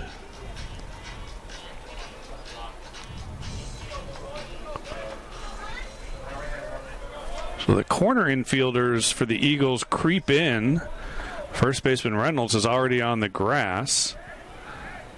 Harrisina's on the cutout.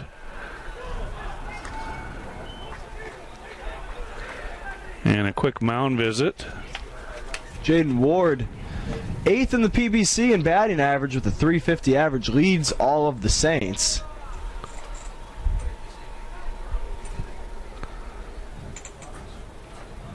Third in the PBC in just pure hit total with 43 on the season.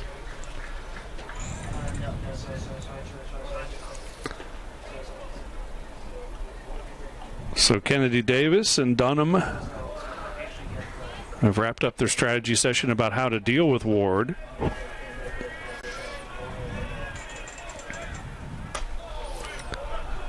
Breaking pitch somehow bends into the zone. A lot of late action to that curveball there. Nice front door curve there. Even up the count.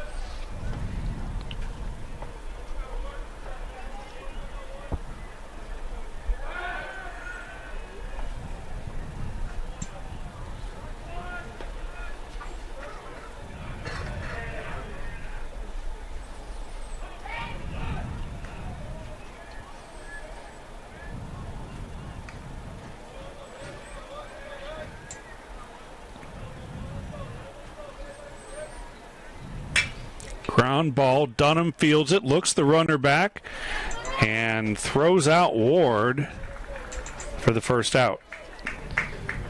Ward frustrated with himself there, just got caught out in front of that one. And a little chopper back to the mound. Good defensive play there from Dunham, too, to remember the situation, look back at the runner, because Burke, strong of a base runner as he is, if he sees that, he might take off. Sees him not look back, he might take off. This will be Haskins now. Haskins, first pitch swinging, and this will get down. They're going to send Burke, and the throw hits the mound, and the Saints have tied it on the RBI single by Haskins. Freshman coming up huge there for the Saints. Huge at bat. First pitch. And just depositing that one into the outfield. It's Haskins' second hit of the game. He started as the designated hitter and then took over on the mound, so the Saints lose the DH, so they leave Haskins in, and I bet they're glad they did, as he ties the game at 5. That's Bryce Fitzgerald taking over, running for him, if I'm not mistaken. Number 9. And looks like we'll have a pitching change for the Eagles. We'll step aside, introduce you to the new hurler when we come back.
Pretty sure about that 16.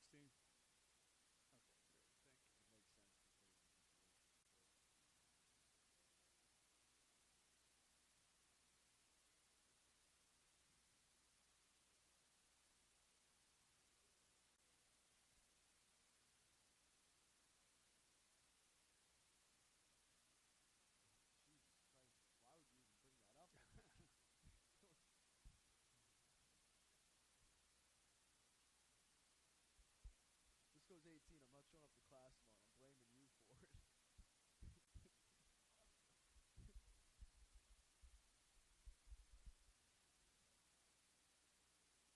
Have they really?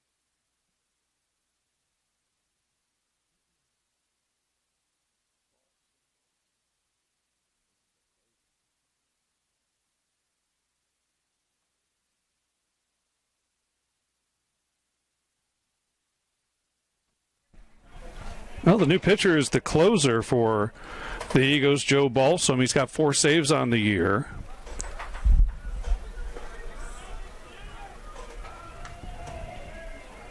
He'll face Taylor Clapp, with Bryce Fitzgerald now running at first after the Justin Haskins single.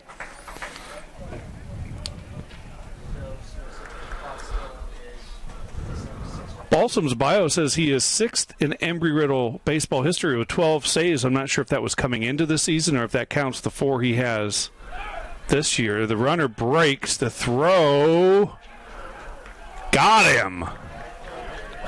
Strong throw from Kennedy Davis. And a nice tag on the back end. I think if Fitzgerald goes in there head first, he gets in, but he slid traditionally there, and the tag coming up high on him. If he's diving in head first, they got to go a bit further in just a game of inches there. Tough break for the Saints. Well, again, Coach Barnett being aggressive on the base path, trying to get the go-ahead run in scoring position there.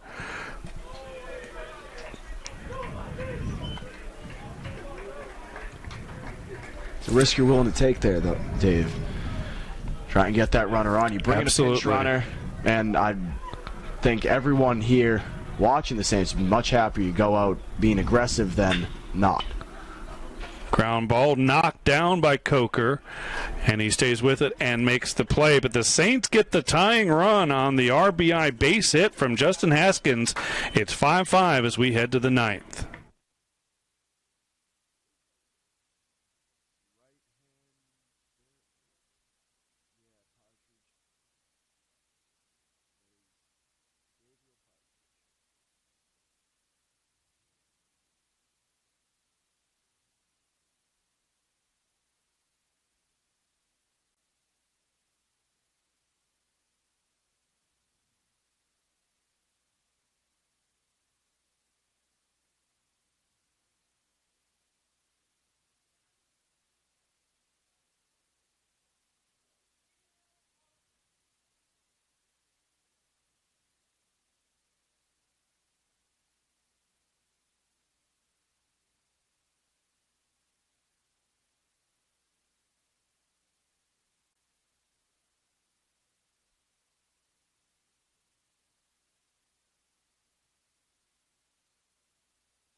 Welcome back. Ready for the ninth inning. It's a new ball game, 5-5 after the Saints tied it in the bottom of the eighth. And the eighth pitcher of the day for Flagler is Gabriel Partridge, number 24. He owns the best earned run average on the team, 1.64. This is his 10th appearance, all out of the bullpen. He's 0-3 on the year. He's thrown 11 innings, given up 12 hits, 4 runs, just 2 earned. Struck out 13, and he's walked 5. So big strikeout numbers for Partridge here in the ninth. We just saw Embry-Riddle go with their closer. The Saints going with the guy they trust the most on the back end of the bullpen, and Gabriel Partridge, the senior. 2 saves on the year for Partridge, Hard-throwing right-hander from South Florida. Partridge is used to these moments and loves these moments and loves to come in and try and shut the door on an opposing team. So we'll see if he can do it here. The batter is Timo Aracena. Aracena 0-3.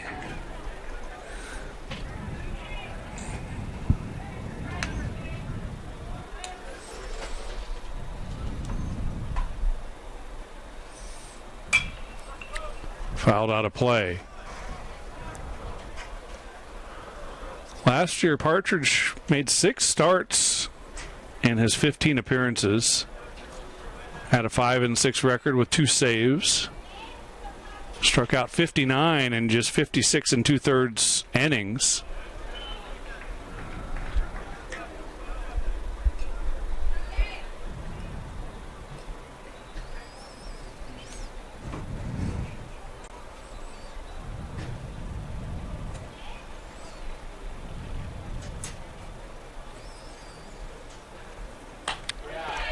And struck him out looking as the 3rd strikeout of the day for Aracena.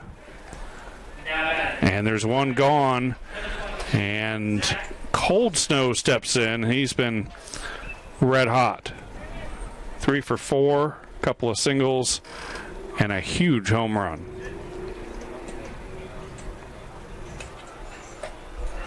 And looking for another one there. Huge cut.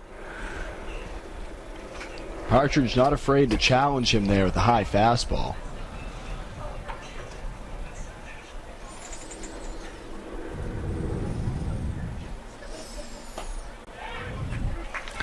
Quickly ahead, 0-2 is Partridge.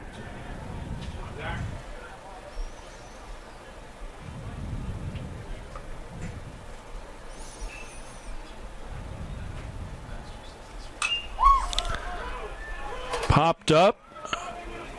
And this will be the first baseman, Clapp, taking it. And there are 2 gone here in the ninth.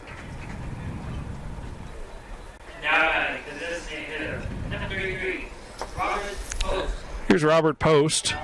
Has a double and a run scored today. He's 1 for 4.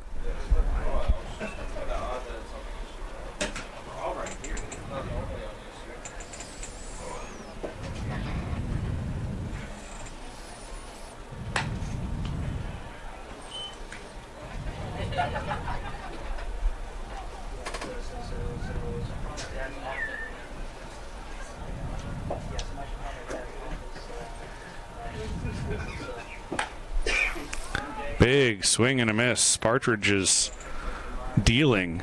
He's found himself in a rhythm here. He's pitching with a lot of confidence, challenging a lot of these batters here for Embry-Riddle to high fastballs and just blowing them by.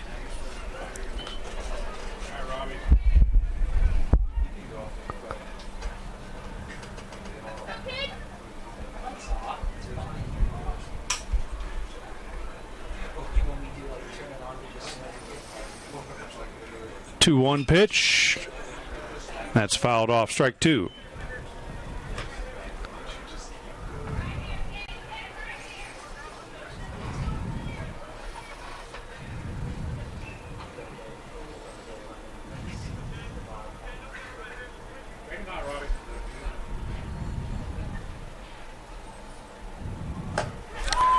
And he strikes him out. 1, 2, 3 go the Eagles. Nice job by Partridge to keep it a 5-5 game.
We'll see if the Saints can score a run and win this thing in walk-off fashion. It's Caden Kresak, Griffin Garcia, and Sims Owens due up to face Joe Balsam.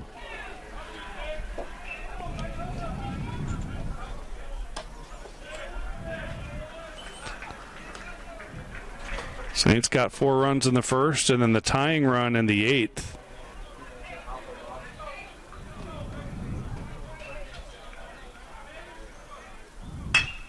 Ground ball to first, smothered by Reynolds, and he'll flip to Balsam for the out. Brings up Griffin Garcia, who's 0 for 3. Griffin Garcia.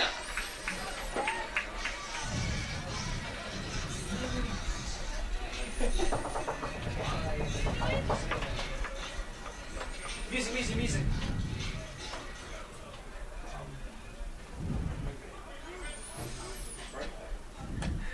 First pitch is a strike.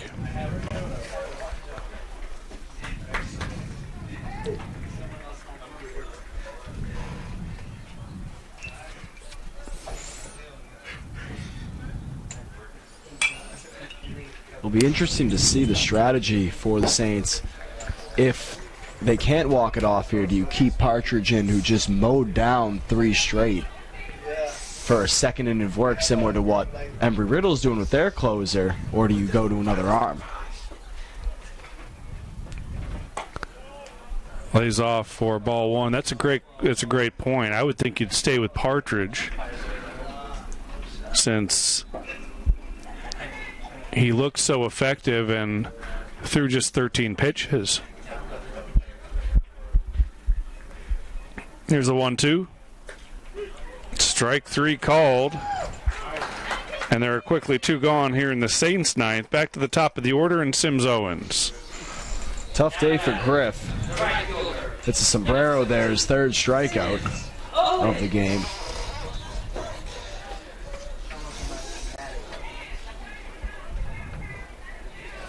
Owens is 1 for 3 with a single, a walk, a stolen base, and a run scored. And Balsam pumping in strikes here in the 9th.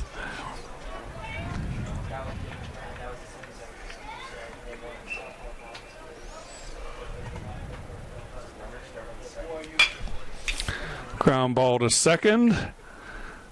And we're headed to extra innings, tied at 5 from Drysdale.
And welcome back. Start of the 10th inning. We're tied at 5 here with the play-by-play is Jordan.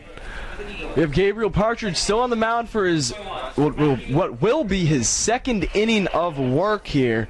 He'll face 9-1-2. Will be Matt Coker, who got his first hit of the season back in the 6th inning. First to bat here.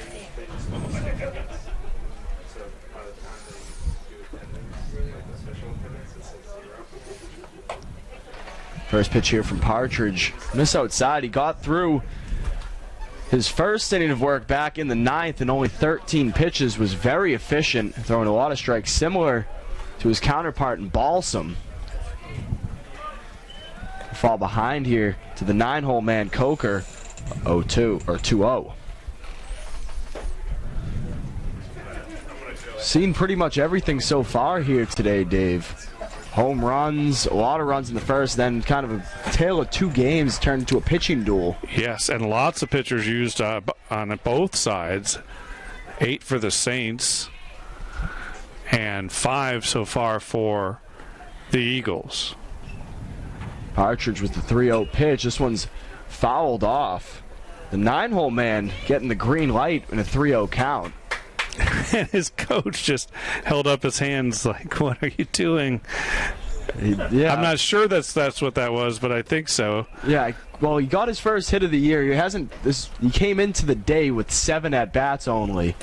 And Partridge getting squeezed a little there. It'll be a 5-pitch walk to the 9-hole man, and it'll be Camden Traficante set to bat here. Yeah, that's what the Eagles needed, and I think that's why Coach Stiegel down at third base was wondering why he swung 3-0. You need base runners. Traficante showing bunt here. He'll pop it up, but that will head to the netting behind home plate. Both teams really looking to get runs any way they can. The Eagles looking to implement some small ball here and move the runner over. Wouldn't be surprised to see Coker potentially take off. Garcia has been strong behind the plate. Boasts a strong arm from that catcher's spot. We'll see as Partridge will check on the runner. Good scoop there from dangerous. Yeah, dangerous. He bounced in the throw to first. That gets away, and Coker's off to second and in scoring position.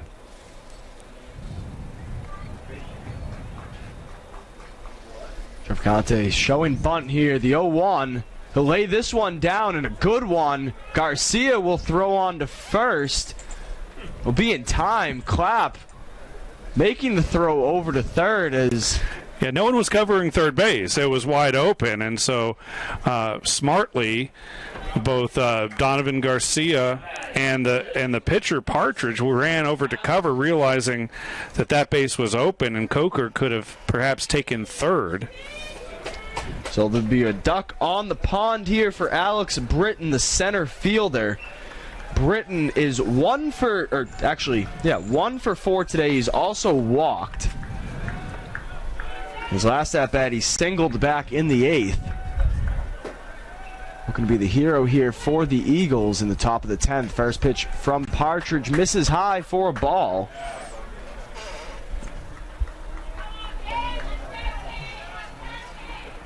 Saints getting some arms loose again in the bullpen. A left-hander getting going if this one goes any longer. 1-0. In for a called strike. Great location there, Dave, from Partridge. Gorgeous pitch. Embry-Riddle with 11 hits, 5 runs in this one. The Saints, 7 hits, 5 runs. Saints have made 3 errors to Embry-Riddle's 1. Just a bit outside there from Partridge. Count will be 2-1 now.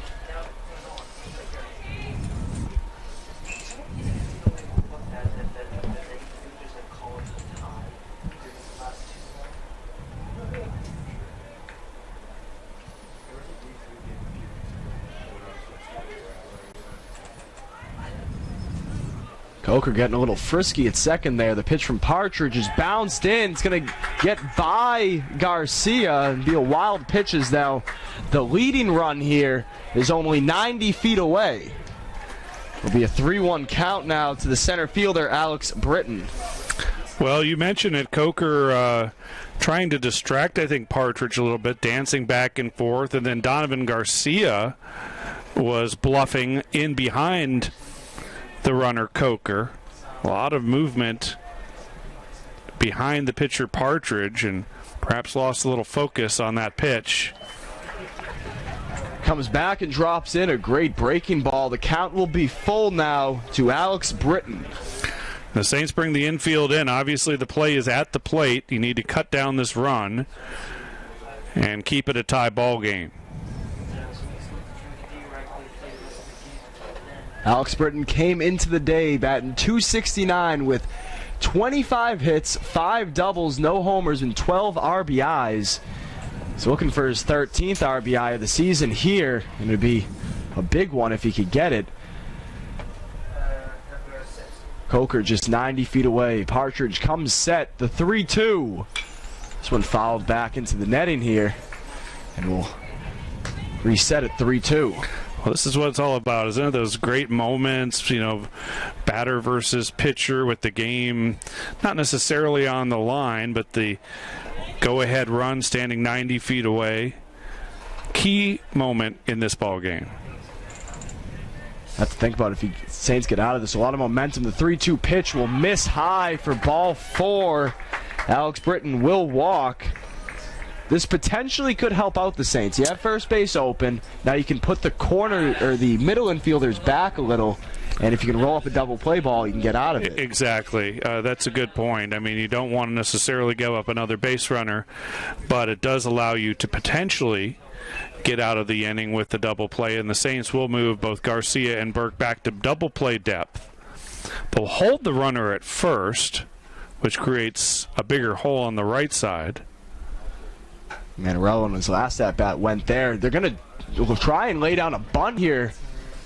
It's a little safety squeeze action. Yeah, and again, the third base coach, which I think is the younger of the Steagles, looking into the dugout and kind of clapped his hands in frustration as if we had the element of surprise there for a moment until he fouled it off.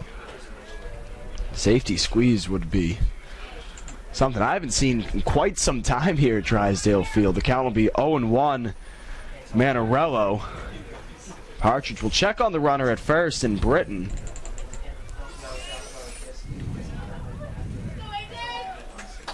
Britton has not stolen or attempted to steal a bag so far this year.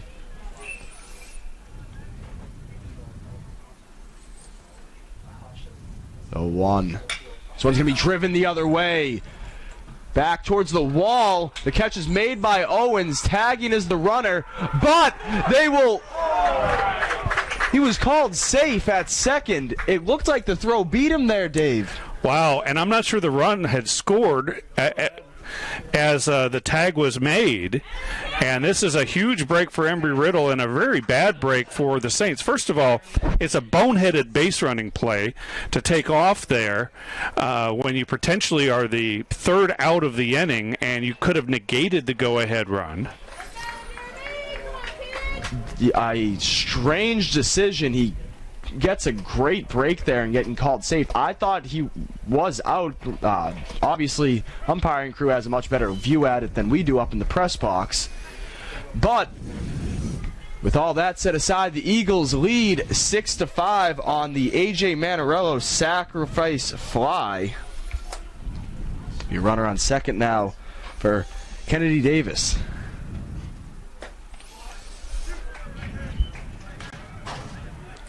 Davis walked in his last at-bat. Will fall behind 0-2 now to Partridge.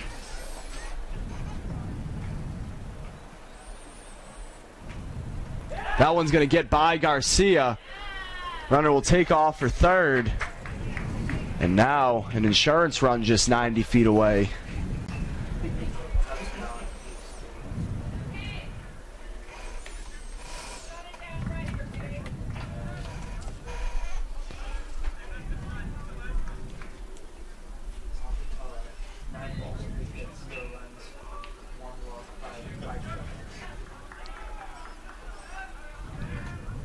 One-two pitch on the way from Partridge. Breaking ball's fought off. Nice defensive swing there from Kennedy Davis. Yeah, the Eagles have done what they needed to do. Have gotten on base. A couple of walks, a couple of sacrifices have pushed the run across that they needed.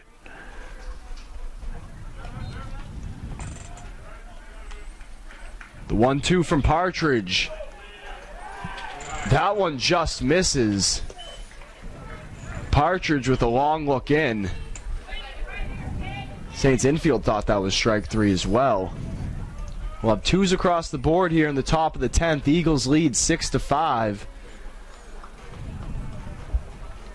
Alex Britton just 90 feet away at third. 2-2. That one misses low. The count's full now.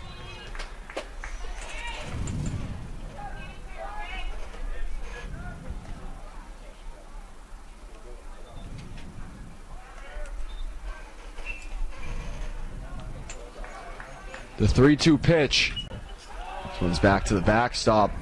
Very strong at bat here from Kennedy Davis. Yeah, I was just going to say exact the same thing. Great piece of hitting, spoiling pitches, making Partridge work.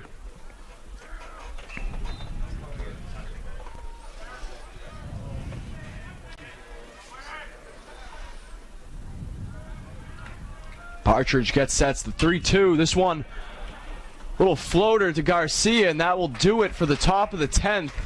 Eagles score a run on the A.J. Manarello sacrifice fly. The Saints need to score one to keep this ball game going in the bottom of the 10th here on the PBC Network.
So a couple defensive changes here. It'll be Dylan Brazel in center field now as Alex Britton, the center fielder, will shift over to left. Means A.J. Manarello coming out of the lineup, I believe. It'll be Trey Newland here to get things going in the top of the 10th. Saints need to score one to tie this game up. They'll face Balsam, who's been nails so far out of the pen. Balsam, in an inning, 2/3 of work, 13 pitches, has struck out one, and has faced the minimum. It'll be Trey Newland up to bat. Newland scored back in the first after hitting a single, but has been held hitless since then. The 1-1 pitch on the way. Misses low. Saints would love to get it. A leadoff man, especially Trey. And this is the guy, right? I mean, either he or Owens. Newland going to ground this one to the second baseman. Throw on to first is in time. Saints down to their final 2 outs. It'll be Donovan Garcia up to bat. Now batting, the shortstop. Number 1, Donovan Garcia. Garcia hitless so far today. He struck out once. He reached on an error back in the first inning. Watch a first pitch strike, low and inside.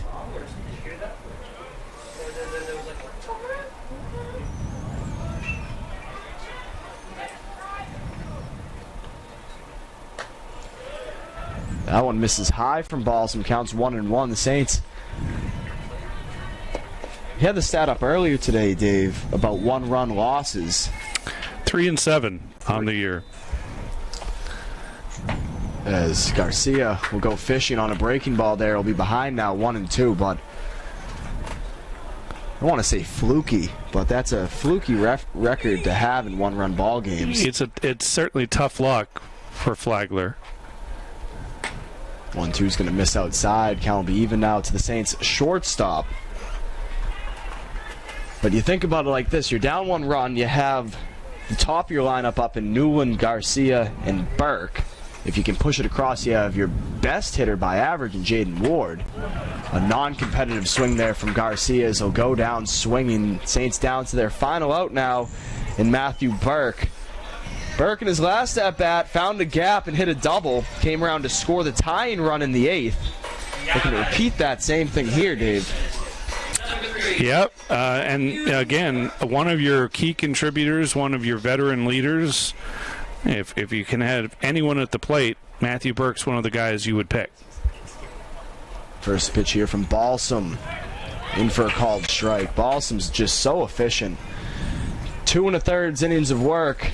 22 pitches.